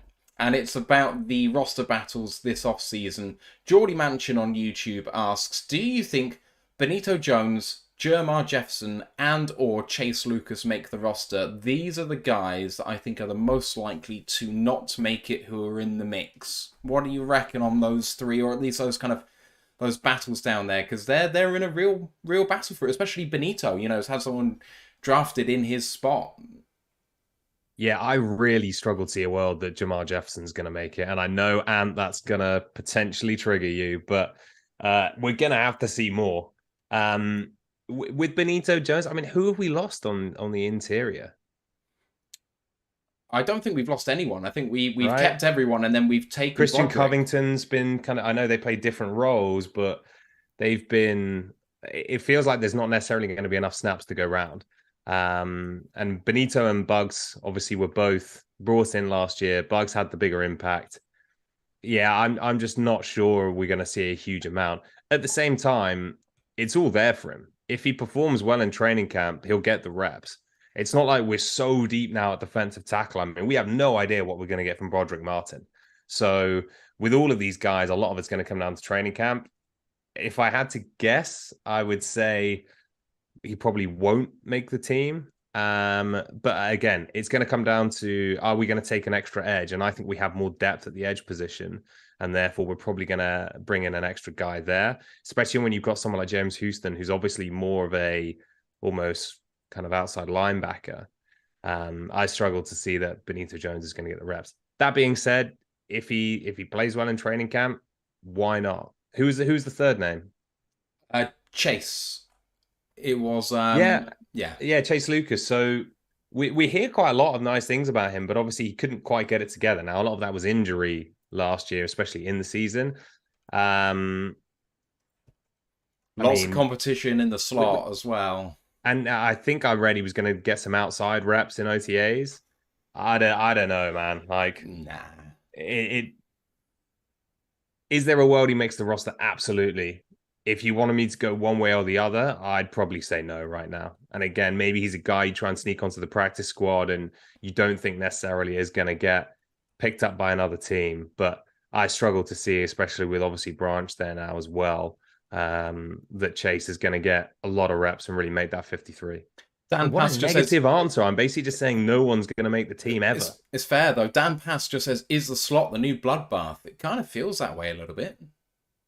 I don't think so, though. I mean, I don't even know if I agree with Tom about Chase not making the team. Like, Mosley, is he fully healthy? I'm sorry. I haven't heard anything about him being 100% and ready to lock and load with pass on. I haven't heard anything about that. And with the slot, like, we're going to have a defense that's going to deploy them in different ways. So I think it's going to be a lot of room for them to all get on the field. If anything, we keeping DBs. We got too many of them who coming off injuries. I don't see how we can just magically start chopping people. And in terms of the slot corner spot being a bloodbath, how? You got some safeties who can play slot corner. Great. You're going to run through them anyway. Yeah, I have to agree there. I think that from everything we've seen talking about the defensive backs for the Detroit Lions on how they've built this roster, how they approached free agency, how they approach the draft, it's clear there's DBs, right? Like, okay, you might have a guaranteed corner in Cameron Sutton, but I feel like everyone else is a DB. They are flexible. The coverages they're going to show is completely flexible. And I don't think there is a bona fide, this guy is the slot. I think what they have is a lot of guys who are specialized in multiple roles, and they're going to be incredibly flexible with them. They're going to give them a lot of different looks be it at safety or at corner, slot, wherever they want to put them. And I think it's just going to come down to you roll with the best bodies you've got. You roll with the best talent you've got at the end of the day, rather than what fits a specific particular role, singular role. Yeah, I mean, like Chris, take it one step further, right? Like, let's say, for example, you coming out, right? And let's say it's 3rd and 6. And let's say you decide that Tracy Walker's your starter with Chauncey Gardner at the other safety spot. You got Branch at one slot. You throw whoever for God knows what at the other slot, and you leave your outside that's Mosley and Sutton, right? That sounds a whole lot more dangerous than this idea of who's going to be a bona fide slot corner. You never know what their assignments are when you got those guys with that level of versatility. You can have a guy who can drop back deep with Kirby Joseph and have Chauncey move into the slot to cover the receiver. There's so many, like, what if the brand that says there's so many possibilities? I can't even think what the hell the candy is or whatever, but that commercial is so spot on. You have so many possibilities and combinations you can do with this defensive back room, and it needs to work. It has to work, and I just don't see how we can just lock a player in. Oh, he's a slot corner. I always go by evidence too. It's what Aaron Glenn has shown us. It's how he runs that backfield. It is flexible. It is malleable. It is a mutant. It changes all the time. So yeah, I think it's just going to be the best men off the field. But wait, so that's where I think. So I agree with you, and that's one of the reasons I don't think Chase Lucas is going to be on the team, because I think he is a more limited player in terms of his overall versatility. Will Harris, which is kind of feels like a swear word on this podcast, but It's he definitely a has swear more word. flexibility. My blood pressure right? went up when you So- said Will Harris. It's definitely a swear word. So Chris has just made my day because effectively what he said is Will Harris's ass is out the door because we're keeping talented players, not versatile players. And that's Speaking what it to a comes down different- to. I think, let's be clear, I would much rather have Chase Lucas there than Will Harris. No shade on Will Harris, let's say, but like I like Chase Lucas as a player. I think he's been fun. That being said, he's going to have to kick Will Harris off the team. And I don't know this, but I'm going to assume Will Harris is going to take more special teams reps than Chase Lucas based on their body type, based on their playing style. If you are the 9th or 10th DB on the team, and they are going to be the 9th or 10th DB on the team, you need to take special teams reps. And I got a question for you, which, so it's just about this, but it just furthers the conversation a bit more. Jamie1948 on Twitch asks, most think that Brian Branch isn't going to start this year, but I tend to think he's too good for that. Scheme-wise, what scope is there to have Tracy, Kirby, Gardner-Johnson, and Branch all on the field at the same time? It's basically what we're talking about, but can we get all four on there? Yeah, I think you can because, again, they're all very talented and they're all very scheme versatile. And, you know, if you're an opposition quarterback and you're kind of looking at targets to throw out there and Cam Sutton's on your outside receiver, you know, you've got Gardner-Johnson, and then you've got Branch and all these guys back then. Kirby.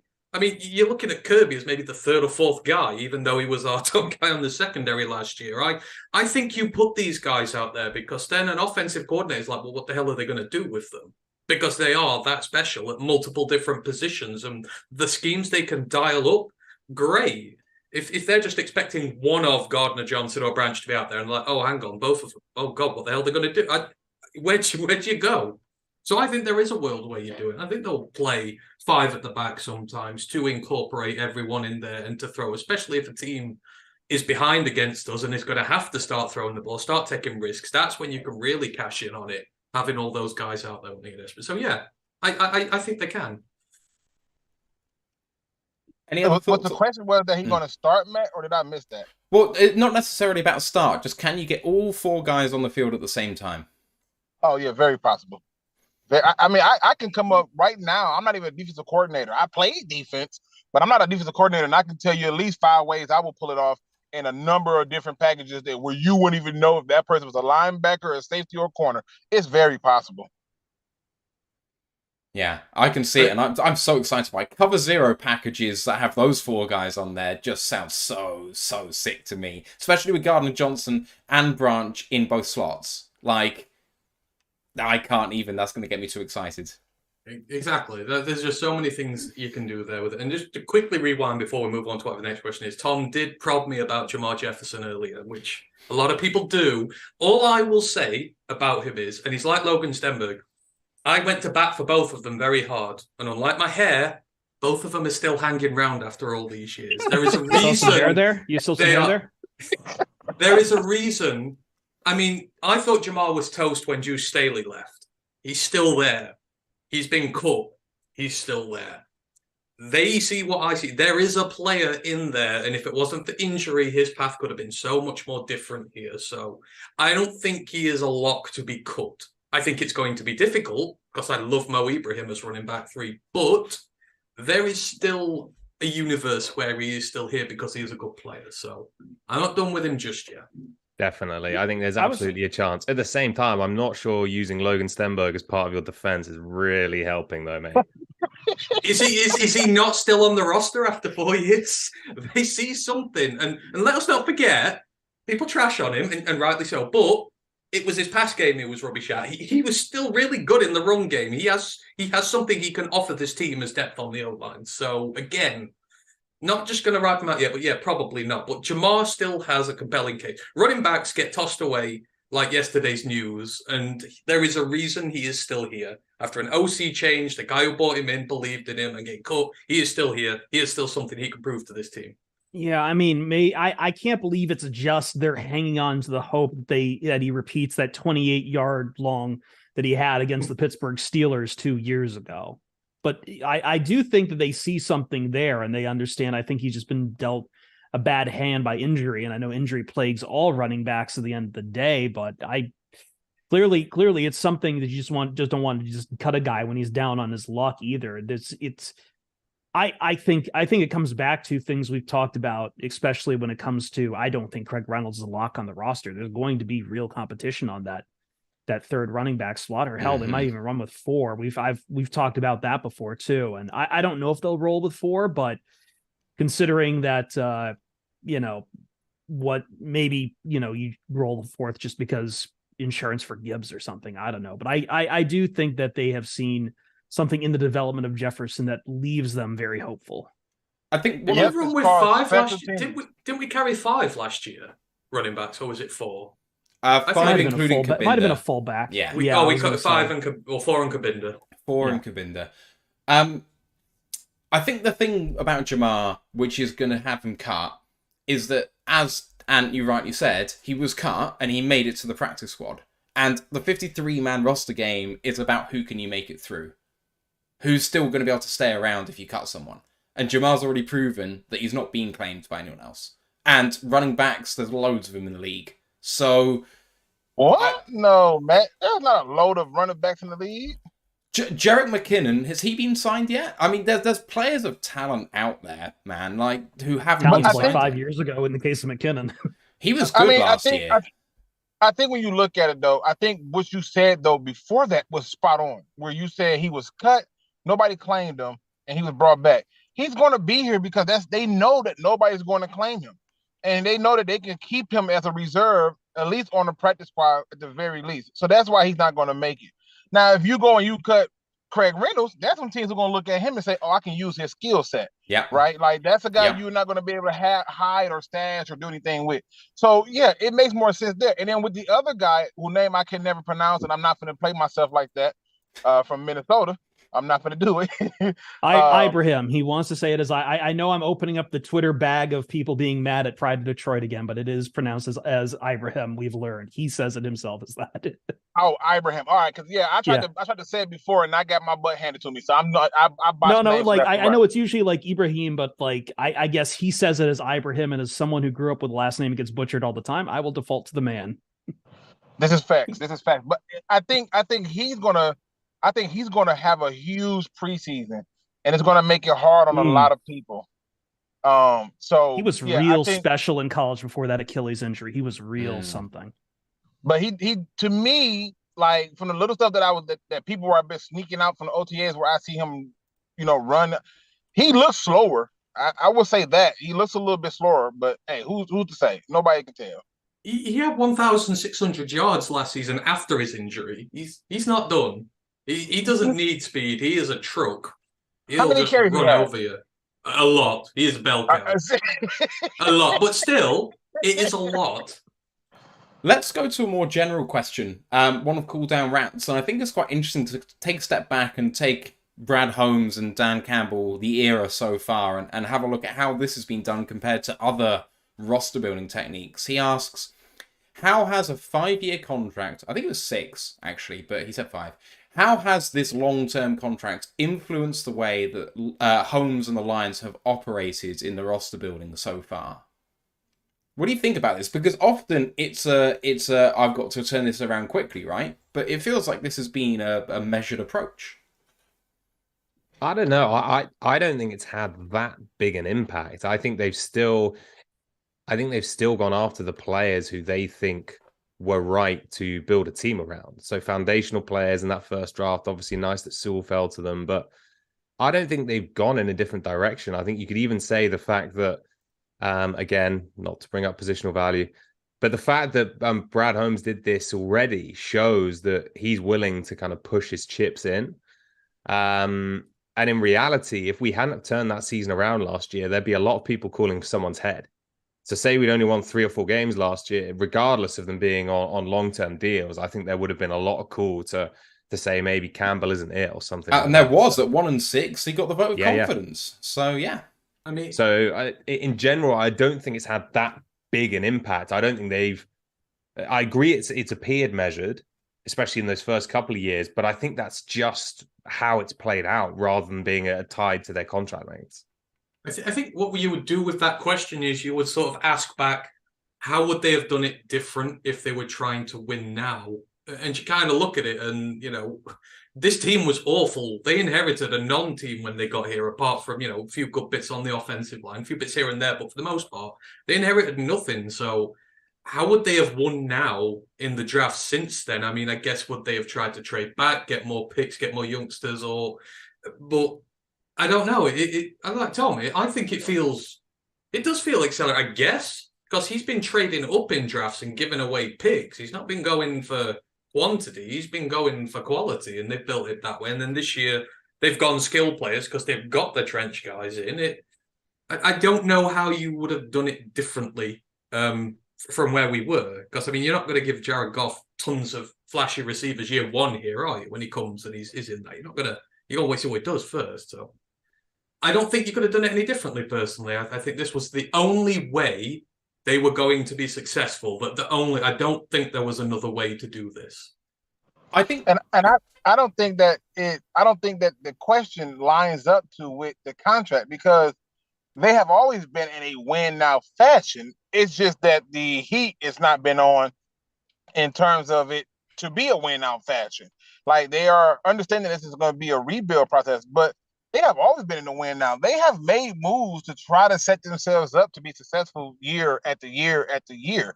It's been a domino effect of that. I think the real thing is you need to look at what really changed.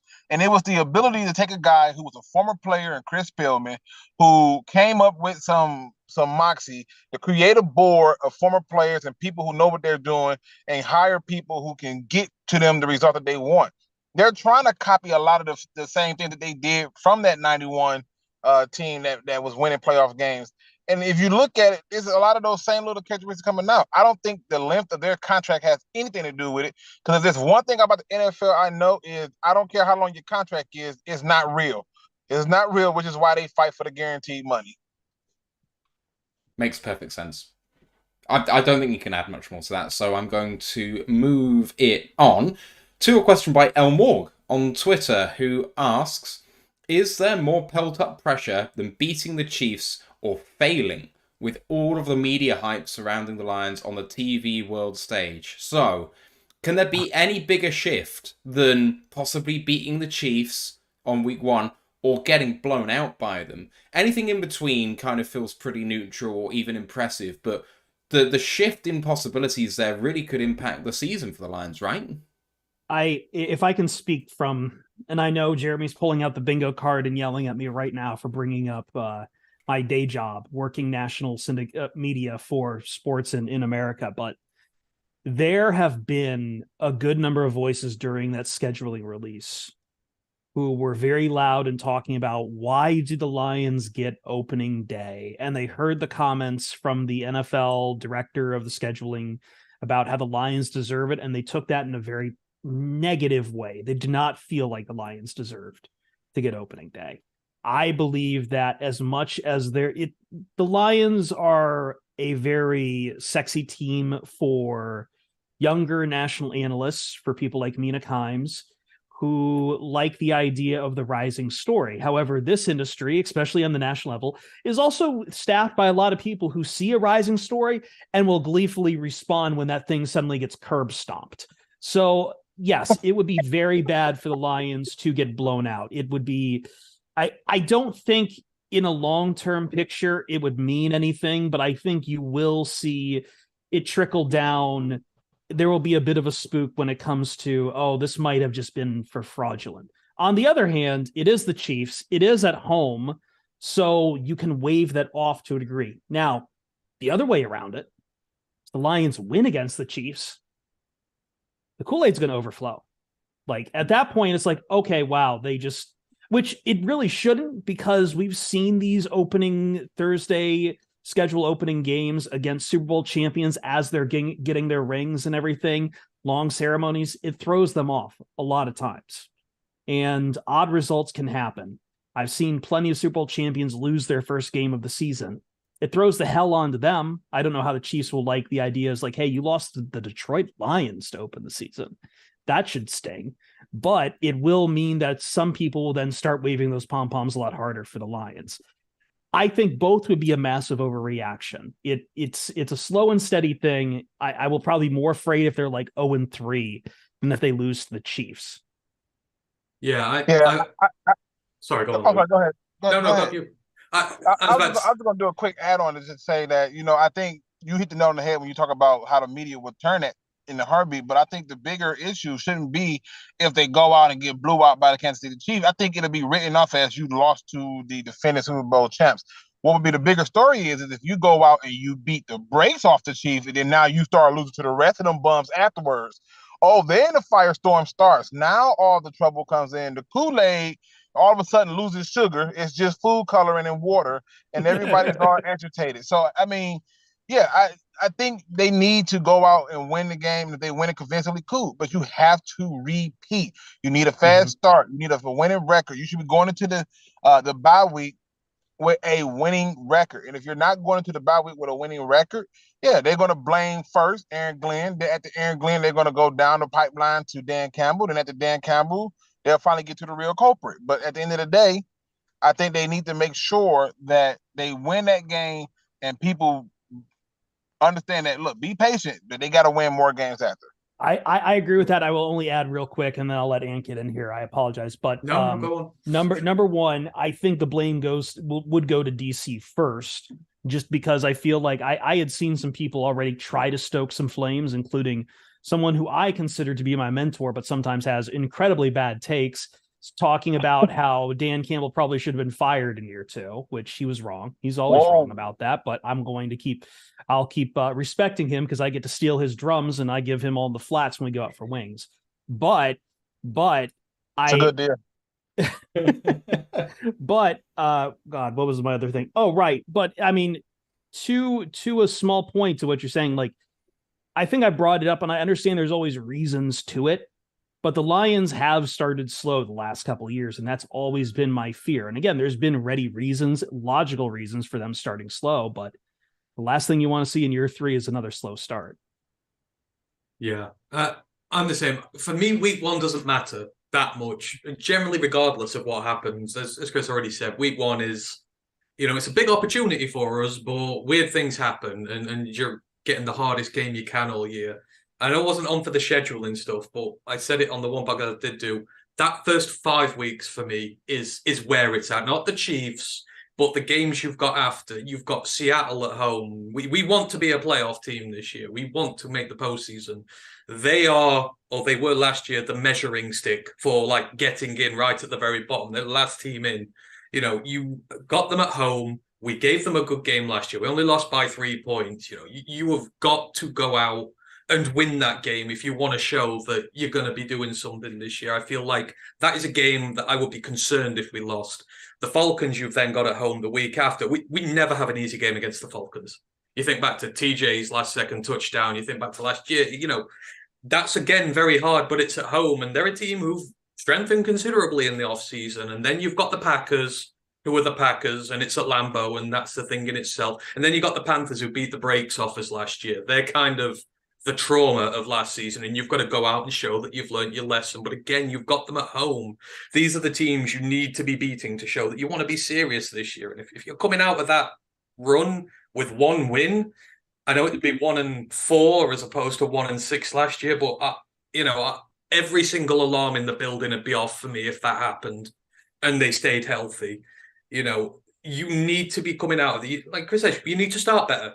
It's unacceptable having 1 win in the first 4 months of the last 2 seasons combined, like the 2 months of the season. You can't do that if you want to go into the playoffs. You just get put in a hole, and then you're missing the playoffs when you should be making the playoffs on week 18. It's just it's not ideal. Exactly. And as much as I love the recovery from 1-6 last year, the pressure's kind of off then because no one expects you to do it. I want to see this team win under pressure. They have not won pressure games since Dan Campbell came here. And I hate to say that, but even the Packers one, it's kind of like, it's not. No, that was house money. The Packers game was house money. It's not maximum pressure. I need to see them win maximum pressure games. And for me, that Seattle game, regardless of what happens with the Chiefs, is a maximum pressure game that you've got to win if you want to show you're serious. And like I say, those first 5 weeks are critical. 1 win, I am all over the place. You've got to do better than that. And I don't think that's unreasonable to expect of them. Likewise, if we get 3 or 4, geez, the Kool-Aid will just be coming down in a little fountain above me and I will be drinking from it. That is how good it could be. So Those first 5 games matter the most. That'll make or break us. I'm going to pivot here slightly and go to a question by Phil Coop on our WhatsApp group, and I'm going to go to Tom to start this one off. And he says, we've had 2 seasons of very aggressive play calling and head coaching. It feels like it's Campbell's DNA, but with expectations now higher, any chance we see more Jack Fox on offense this year? Well, throwing the ball, perhaps. And I kind of just want to say that, kind of for myself, I do feel like that was a measure of, like, we felt like we were out of games without this. So I don't know. I don't feel like Fox is going to be a thing here. But what about just in general taking more chances, Tom? Do you think we're going to be a bit more conservative? No, not even a little. I actually, and this kind of ties into what you guys were just saying. I think if we go back to Carolina last year, that was an important learning experience. I think the playing with house money thing with Green Bay is completely true.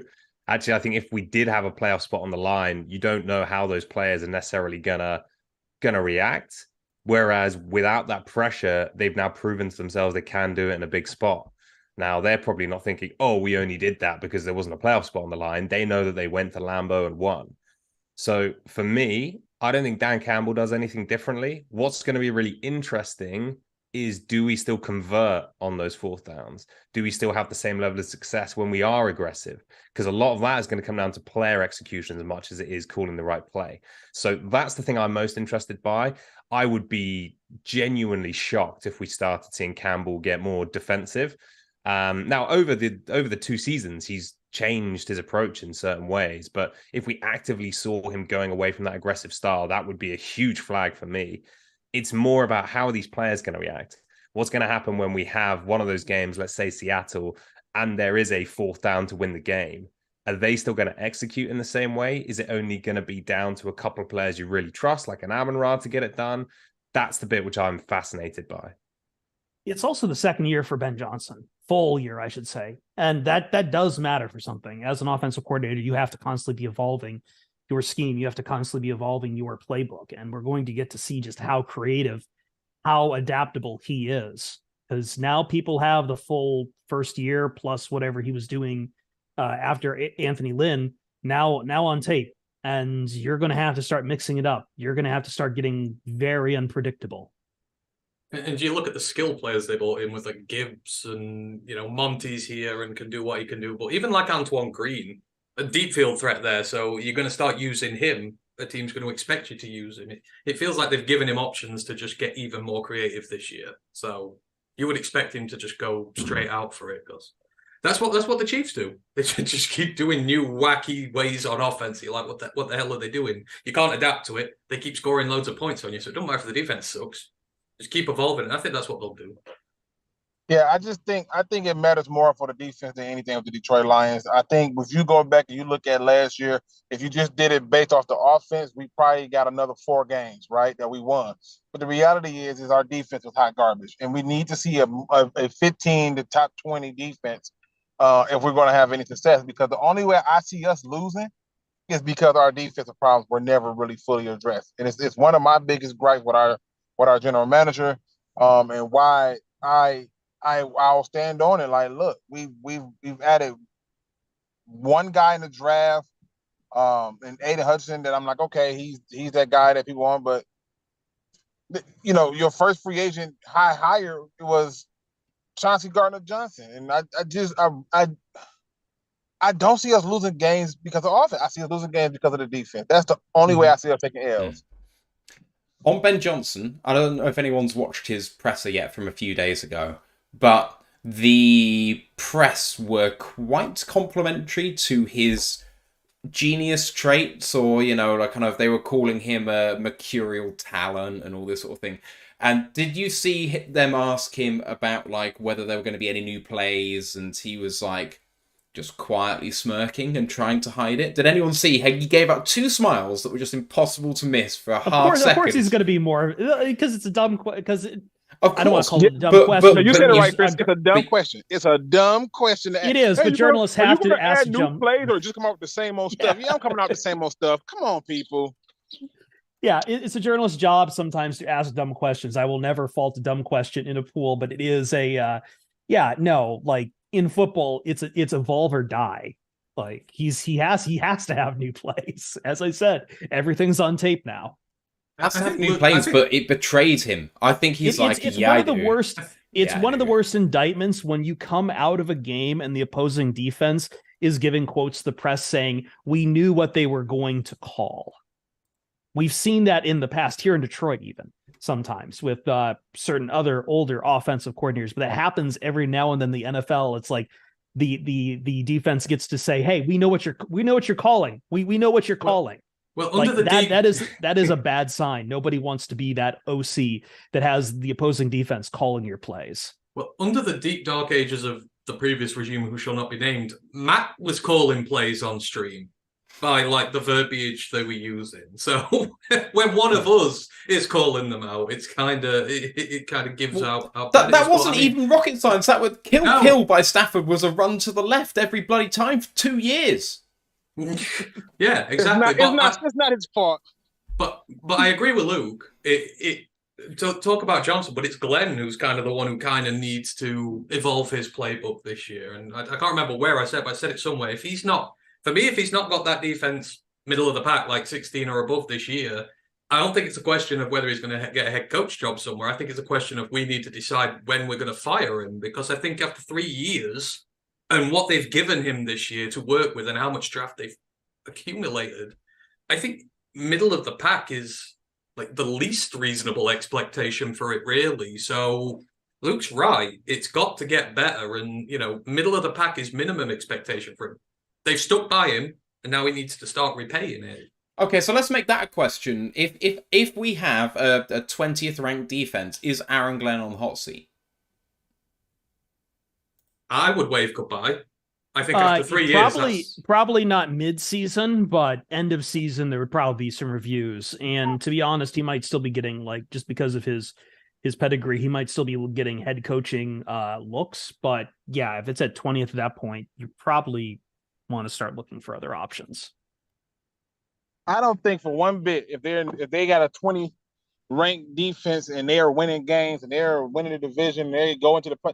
He ain't losing a single job. His only job, anything he's gonna do is gain a head coaching spot off of that move, because that's a significant improvement from dead last. Okay, like, I'm sorry, the evidence speaks for itself. If he had a top 20 defense, he's fine. Just look at the Kansas City Chiefs. It ain't like they had this top 5, top 10 defense. They had a top 20-something defense and succeeded. Now, at one point, it kicked up a notch. But overall, I don't think he's going to be in trouble. Now, if you start talking about them being more like at 25, he's done. He is absolutely cooked, because I feel like he's already been set up to be the scapegoat for who gets fired first. Like, they're working it down. They started off with the offensive coordinator with Lynn. Now they're going to go down to Glenn. And then by the time you look up, they'll be going to Dan Campbell, which then means that they'll be trying to offer that job to Ben Johnson, if we're lucky. And it's just no. The only way I see us losing this year is defense. Lynn deserved it, though, Luke. He absolutely deserved getting grossly. I know you disagree, but and just for Glenn's defense, I know the stats here say dead last, but we all saw not a dead last defense for the second half of last year. We all saw a defense that was nowhere near. I know, but I don't think it represents the facts. I think you saw just how good it could be last year, and you've got to expect that again. I feel like when you look at a lot of it and you start to look at it overall, I think we sometimes are overlooking the fact that a lot of the teams that we played down that stretch was hot garbage. And I hate to say the truth, but the truth is the truth. They were hot garbage. When you go through, you look at those teams down the stretch, who's the ones that you really thought like, oh, this team could do something? Yeah, we beat the Giants. There was never really anything special to write about. Okay, we beat up on Jacksonville, but look at that division. They hot garbage over there too. We didn't play anybody, and so we got hyped over a record that really we just can't keep doing sample size. To me, I look at it like this. That's like you date somebody and you ask them, are they cheating on you right now? And since they right in front of you, they're technically not cheating on you right now, but you know they cheated. It's an insult. So to me, no, we are what the numbers say they are at the end of the season. We were not good. In your analogy, what's Saquon Barkley in this? Because that guy was hot when he came into the Detroit game, and we shut that run game down. And you talk about Jacksonville, that team went and won a playoff game. And that was no bad team, and they're getting stronger this year. Look at what Jacksonville are right now. They're like dark horses in the AFC. Like, it's better than what you think. This is how I look at it, right? This is how I look at it. You have games where some teams are going to get up for people and some teams are not going to get up. However, when you overlook at the overall scheme of the teams, you look at the Giants and you look at those are not teams that people were afraid of. Yeah, they won a playoff game. I don't care about them winning the playoff game. When you look at those teams, they were not very good teams. And I'm sorry, no matter how you slice it, the one team who we really should have beat the brakes off of did us dirty in a whole half, and that was the Panthers. So we really should have just destroyed them. So if you want to say, hey, give them the game for the Giants, and you feel good about that, then let's explain why we lost to the Panthers. Any given Sunday is what exactly it means. Any given Sunday. However, those were not good teams that we played down the stretch. Fair, I can't argue. It's hard, isn't it? Like, the thing is, at the end of the day, we were losing games that we should have won early on. So the fact that you can convert against teams is good too. So, like, the first Vikings game was an absolute travesty. I was on the road driving to Vegas during that game, losing my mind because we went from a winning position, chucking the towel, Vikings are done, to losing that game. And we could have easily done that in the second half of the year, but they learned. And that's a big deal. Yeah, and that's one of my concerns for the season, though, is have we done enough to stop the mobile quarterback and the rushing attack of these teams? Many of the teams that we played down the stretch, like, I hate to say it, like the Jets, like, come on. You know, like, their best weapon wasn't even on the field. If Breece Hall was there, I don't even think we win that game because they played us extremely tough with Zach Wilson. Just saying. What is it with Jets quarterbacks in this damn team? I know. It's like all the way back to Chad Pennington. I can go back to even further than that, where we were just. You remember when it was Vinny Testaverde? As a USC alum, I am still not over Sam Darnold, who I watched play Arizona. I'm like, this man is throwing off his back foot. What the hell? Like, how are people talking about him as the first overall pick? And it's the only game he dominated was against the Detroit Lions. The only game he ever dominated was against the Detroit Lions. I don't understand it. But it's always that defense. Everything. If you go back through the history, I'm a big guy for the history. The history. Look at when we were winning. Every year we were winning. When we had winning opportunity stuff. The defense was stout, and it was all up the middle. You had a good center.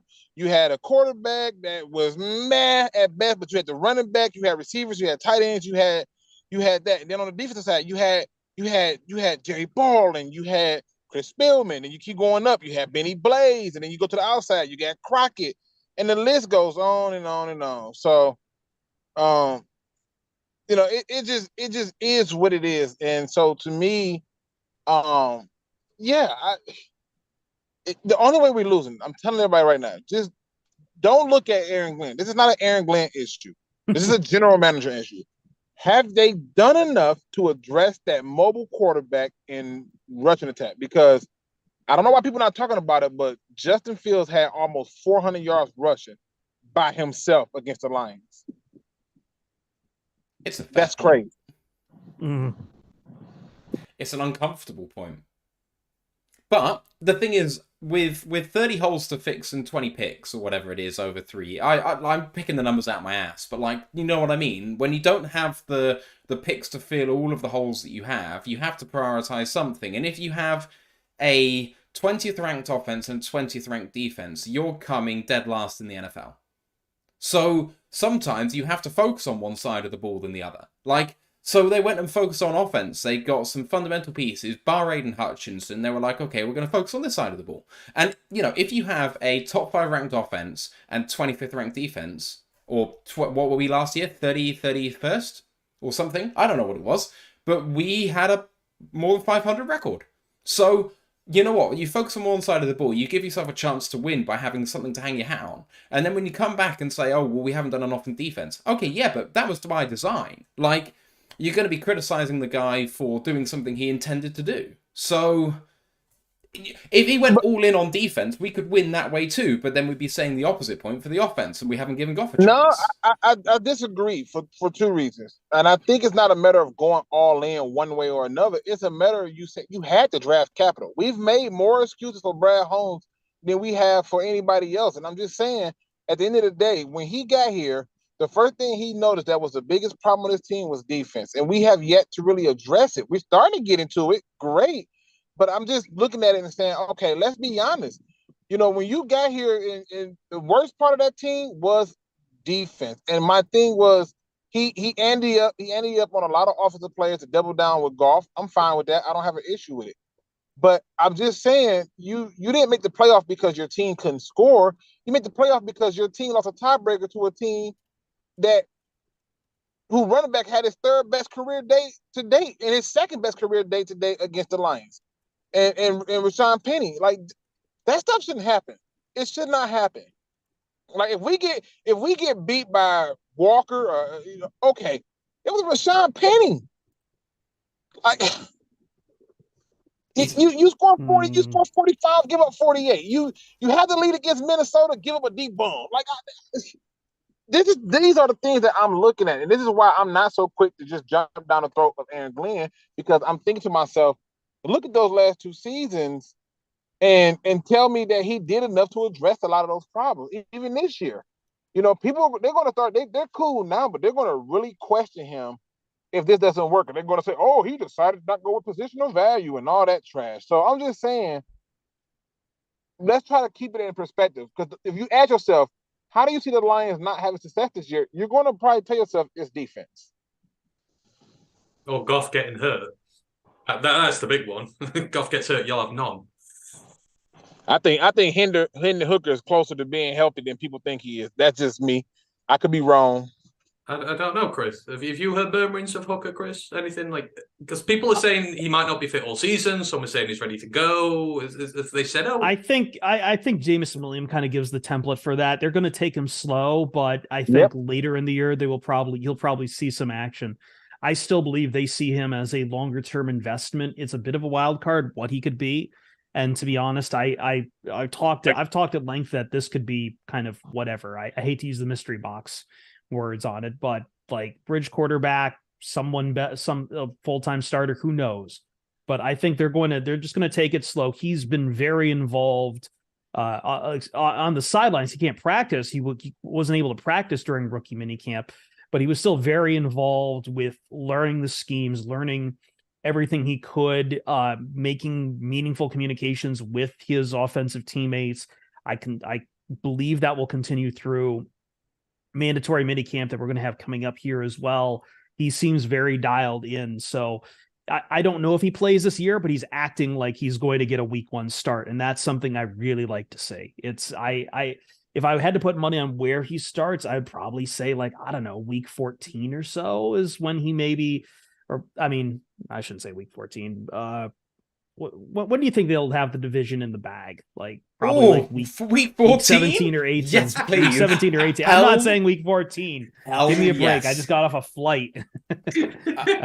No, Chris just betrayed his true feelings there. This is what he wants to say. Well, I mean, people say I have an unhealthy hatred of Jared Goff, which I don't think is true, but I guess I'm just proving their point. If we sum it up by week 15, there's 4 games to go, which means we're 5 games ahead in the division. Nobody does that. Nobody does that, by the way. Nobody does that. I don't know where my brain went. I just went back to the 90s or something when you only played 15 games. Pride of Detroit is reporting the headline lines. Jeremy's just put in the Twitch chat, headline lines, podcast predicts Lions to clinch division by week 14. Jesus Christ. Gonna give a big shout out to the biggest supporter of the show, which is Jeff Hurley on YouTube, with a super sticker for $20. Appreciate you, man. That's amazing stuff. Thank you for that. Luke, I'm curious on your point there. I'm curious on your point there that you were going towards. The reality is this: when you look at Hendon Hooker, right? Like there is no reason for me to tell the media or anybody else that he's good to go, he's ready to go, because all it's going to do is create contention between the fans. The minute Jared Goff quarterback controversy, yep. As soon as he throws one bad pass, put him in. We know this to be the fact because go all the way back from 91. When Eric Kramer came in, everybody didn't care. We was winning. The next year, they were like, get rid of this guy. Scott Mitchell and Pete, everybody can go. You Right? don't even need to go that fast. We were doing that with Kellen flipping Moore over Matt Stafford. I was going to work my way up. Oh, okay. I'm sorry. I didn't mean to jump to chapter 3 when you were on chapter 1. My apologies. But you see my point, though, right? Like, we did it with Sean Hill. We did every time the backup is better. There's got to be a Joey Harrington. We don't care. Listen, they put Chris in, right? It didn't matter. Whoever the backup was better. And my thing is it's funny to me how they got the guy on there. They fought like hell to get this rule changed because they know that if they put him on the pup, he can't practice. But if they get that rule changed, they get to let him keep practicing, keep developing, keep learning. And guess what? Nobody can touch him. It's a brilliant move from top to bottom. And I just think that if push come to shove and something happened to Goff, they would be like, well, I guess he's ready. I'm watching little things that he's doing. The throwing motions, the way he's turning stuff, and I'm like, it don't look like he's going through anything. Even when they went to the little rookie, the rookie thingamajiggy, where you see him on the field and he's doing the little motions and stuff. I'm like, look at him. He's stepping up on that foot, like I said, does that mean he's going to be taking off and running? No.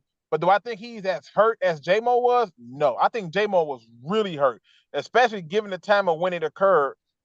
With the injury. His injury happened so early. It's been a lot of time between when his injury happened and a game 5, 6, 7, 8, 9, or 10. So I think he'll be just fine.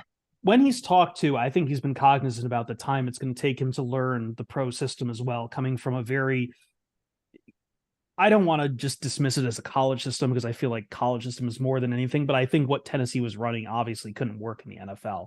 I think he's cognizant that he's, was that? No, that's not saying, no, you're right. That was backyard football. Yeah, which is fine. Plenty of guys do that, but not all of them like take the time to relearn the pro systems. And I think what has really worked me up, because I was not a fan of Hooker going into the draft process. And I thought at least, all right, Detroit's a perfect landing spot for him. Then I started to hear him talk and listen to what he was doing. It's like, okay, he understands the road that's in front of him. That kind of cognizance is half the battle if you're going to make it in the NFL. Yeah.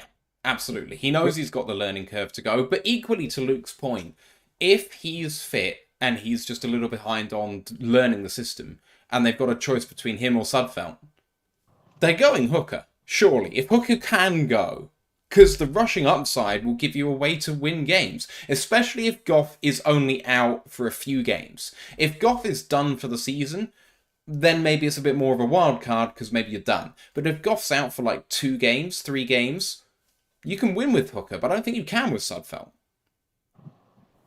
Plus, you got to look at it like this. The biggest thing is this.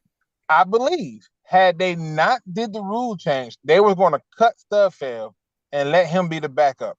I cold-heartedly believe that because I'm telling you right now, when you listen to Brad Holmes talk about Hendon Hooker, he doesn't talk about him like he's a 3rd-round pick. He talks about him like he was always a 1st-round talent that fell to the 3rd round. He talks about how he showed poise and he went to a game and he's like, hey, this guy's on the sideline getting the receivers together, telling the lineman, good job, congratulating the defense coming up the field. You know, like he's doing those things. And to me, did y'all lose me? No, you're good. What was the wailing in the background? Someone had some fun. So I have 2 ringers. I have one for my job, and then I have one for my supervisor. When it wails, that's way of mocking my supervisor. I feel like she just wails when she wants to explain something. And so when the phone rung, I rejected it because I'm like, technically, I'm on lunch break, so you can't technically ask me to do it, even though I'm on call. So that's what it was. Fair enough. Okay. I do wonder when Hooker's fit and healthy. You know, we were talking about Ben Johnson and his use of players on offense, but would there be some sort of willingness to bring Hooker in on packages and use him that way because his skill set's so different? No, because for what? For what? Let everybody think he's hurt, right? Like for what? There's in fact, think about it like this. Imagine you going into a game. Hell, that's God forbid, knocking on wood and everything else we can, crosses and we burning sage and everything else, right? Let's say Jared Goff goes down a week before the playoff starts, and Hooker got to come in and play that game. And let's say everybody's sitting there looking like, oh, we got Nate Studfield, and they come out with a starter's hooker. The team's gonna be like, what? Oh, this should be fun. He's a rookie. It's not that big of a deal. Blah blah blah. But if you watch Hooker, I haven't seen a quarterback with this much poise in a long time. This dude don't look like he rattled by pressure.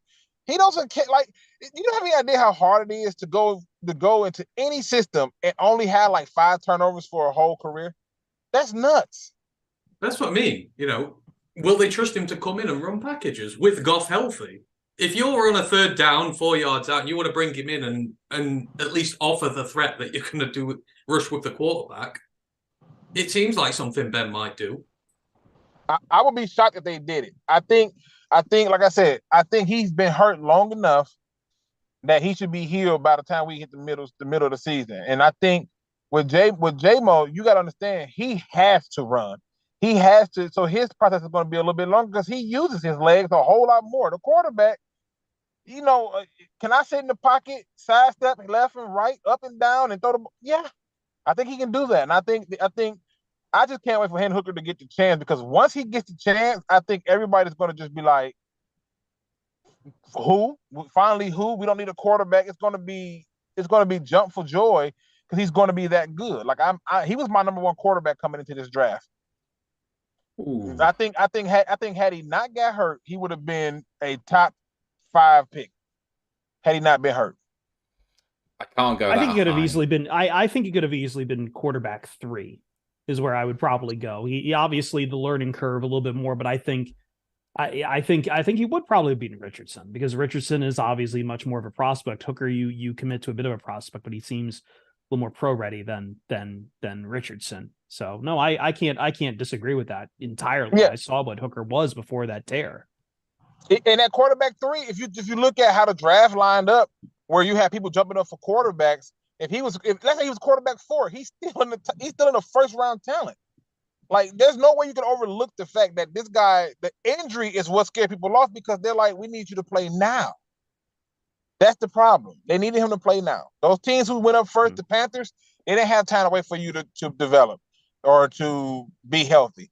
You go to the Texans, they didn't have time for that, right? Like, just look at it. But I guarantee you, had he been healthy, they'd have had time today, because what he did was impressive. Not just at Tennessee, but at Virginia Tech as well.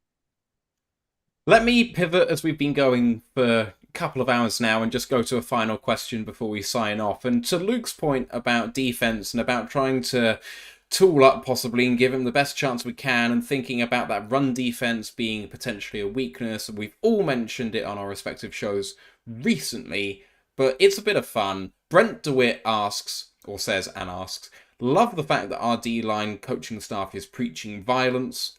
Should we bring back Ndamukong Suh to mentor our young guns? Boys, bring him back! Oh my. Bring him back! My. Come on, let's do it! Chris, come on! Oh my.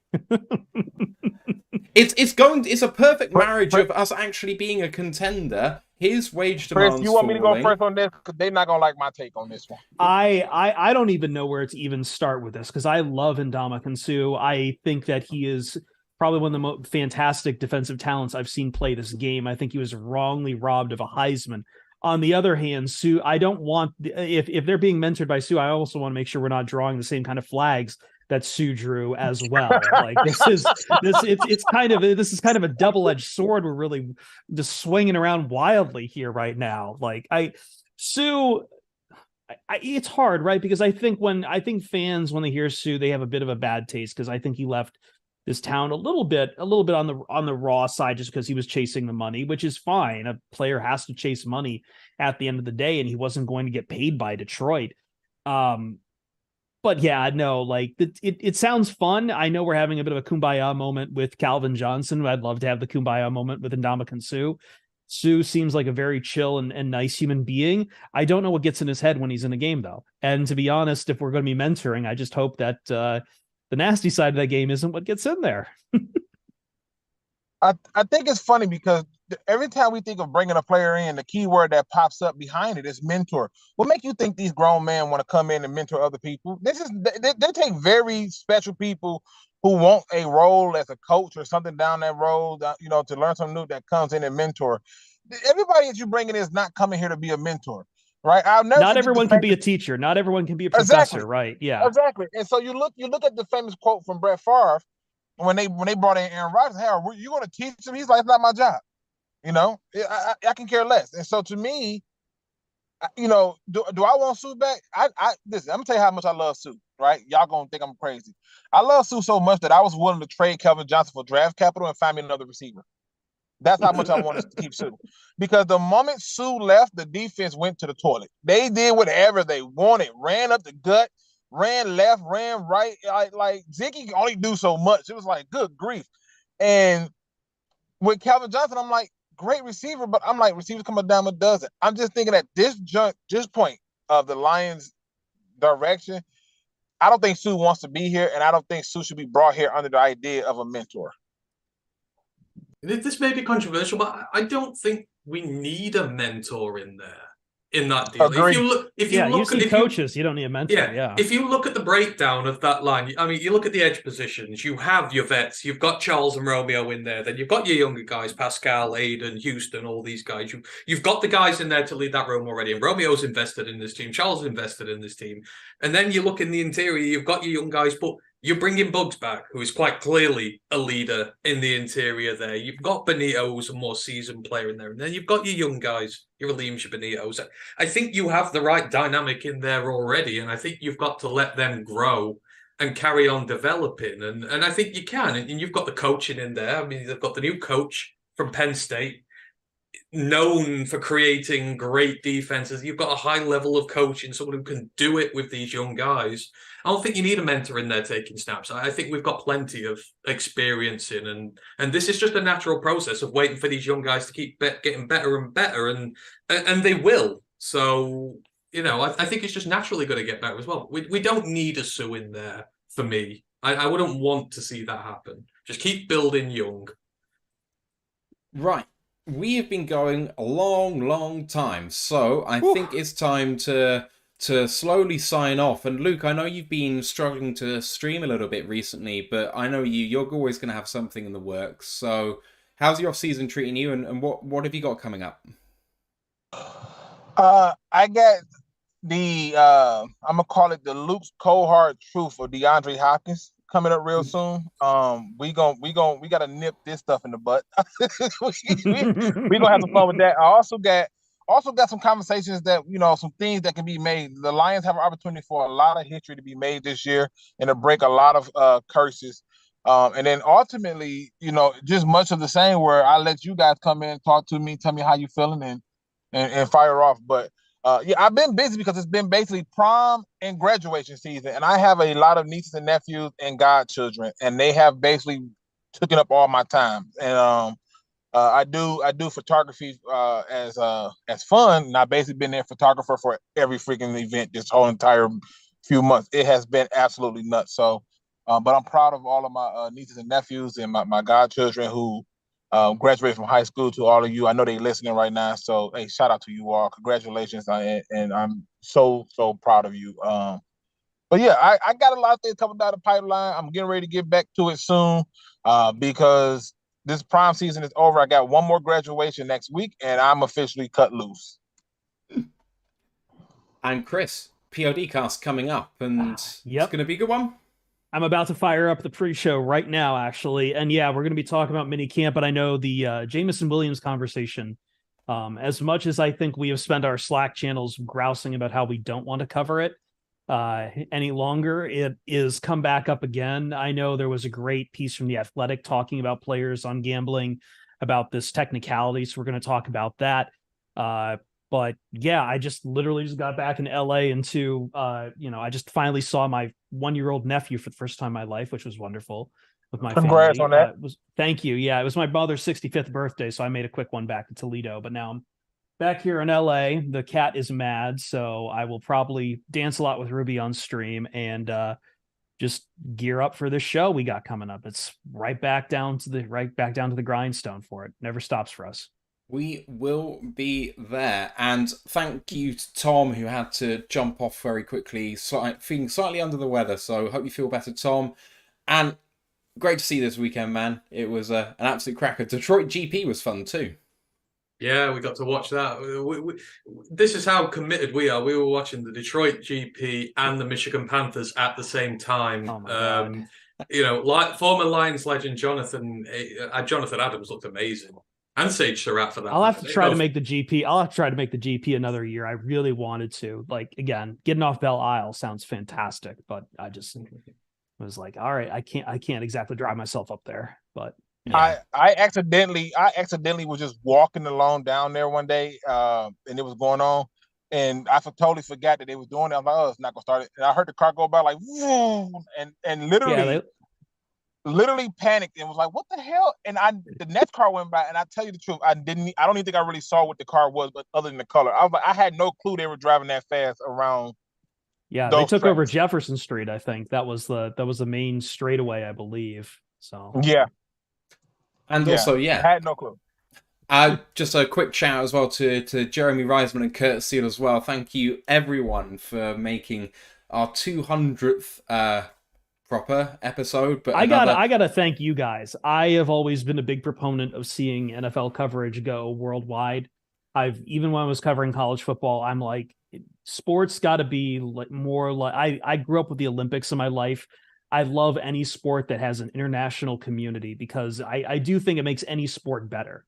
Like, I feel like basketball is made impressively better when you have guys like Jokic playing and people from all walks of life talking about it. And you guys are doing that with the NFL right now. And especially with the Lions, a team I don't usually expect to go over there. And I guess that's the lasting power of Falcons Lions and a last second field goal that tried to be iced, I think. But thank you guys as always. As I said the first time I joined you guys, it's an important thing you guys are doing, and I love that you're doing it.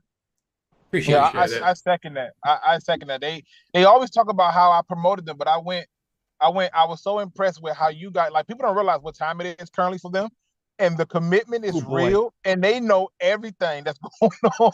Like, right, I mean, what time is it right now? Just so we can know for the people who ain't keeping track. Be ready for the season. It's going to get even worse. Yeah, it will. So it's almost 10 p.m. now, but the kickoff for the Chiefs game will be 1:30 a.m. See, and they're going to be covering it, and they know everything. They know everything, and it's absolutely beautiful. I love what they do. I remember the first video I saw of them, I was like, who are they? And I just started posting their videos on my channel. Like, nope, everybody gets love. Everybody gets love. Chris was right. We are getting in the monsters and the caffeine. It's what, four regular games. I think one of the preseason games is like 1 a.m. as well. We got attention. Suddenly got attention. Two of them are late. So yeah, one's prime time, but there's 2 late ones, which is just so annoying. Don't do it to us for preseason, man. I thought I have it rough getting up early on the West Coast after coming off an overnight, but I mean, just like, wow, you guys. Well, I mean, we're going to be wrapping up the season and wrapping up the division in week 14, aren't we? So we're going to be getting lots of primetime games if we're doing that. Jeremy, if you bring that up, I will fly right back to Detroit and kick your ass. Jeremy, don't do it. It's not worth the risk. It's also not worth $1,000 I'm going to have to spend to do it too. Just a shout out to the rest of the Royal Alliance guys as well for making this show what it is. It's been absolutely terrific from the starting 5 of us to all the way to now. Like the commitment that these guys have shown, hopefully presenting the best side of the British fans. And if you've seen our draft shows, you'll know that we're not unique, that in this space for almost all the teams, there are really good guys over here doing good work. And if you haven't seen our draft shows and interviews with guys, you have a quick look and you'll find, I mean, the Seahawks podcast is fantastic. The Colts guy is amazing. The Giants are awesome. It's not unique over here. So there's some It was great very stuff. cool to meet them during the draft. Absolutely. Yeah. And if you want to see us in the flesh next year, we will be there at the draft. We're just about getting ready to book flights now. So that's right. I think we've got a Roar the Lions POD collab coming down the pike at some point. Yeah. And we are shipping over a container of mushy peas for y'all to eat at our pleasure. So. Absolutely not. Dump that right into the Detroit River with all the other pollution. Right, that's going to do it for us. for everyone listening, thank you so much for making this what it is. You guys are the absolute best. You know where to find us. I'm not going to bore you with it. And Chris and Luke, thanks for finishing this off with me. Raw Lions podcast coming back at you. College Football Podcast 2 coming up soon. But for now, let's go Lions. One pride. One pride. Two pride. Recording stopped. All right. And we're still All right. live. But Hey, we're going. Good job, Yes. fellas. Good- very good My job. kid Pseudonyms for one reason or another. I totally get it. But, appreciate it, but hey, I'll be listening to great you guys conversations. Absolutely. now. All right, guys. Catch Right. you around. Cheers, everyone. See you later, Matt. Take it easy. See you, Anthony. See you. See you, Luke. Take care. All right. And that's going to do it for us. So, guys, you're the best. Thank you very much. And Ant, college football shows, CUSA, right? First up. Yeah, so I promised last week, I'm very sorry, but I've had a break from the podcast recently, and I kind of realized that meant doing no prep work in that time as well, just to really let me recover. So I have started doing that work now. I've still got 2 days of holiday left after I've taken some to go and see Matt. So the next 2 days are going to be me furiously scribbling up notes and stuff and getting the series ready. It'll be back a week on Wednesday, so not this Wednesday, the one after. It's our college previews for the divisions. CUSA will be first. We do the group of 5 first, and then we'll move on into the Power 5 as well. We'll be doing a HBCU show with Gerald and Dave again down the line as well, which will be good fun because I love the pair of them to death, and we'll be doing prediction shows and everything. So yeah, starts a week on Wednesday. All right. So we'll see you for that. We'll see you for the next Raw the Lions main show next Monday. No idea what we're doing. We haven't planned it yet. But if you've got suggestions, you know where to find us. We'll see you soon, guys. Bye for now. Bye-bye.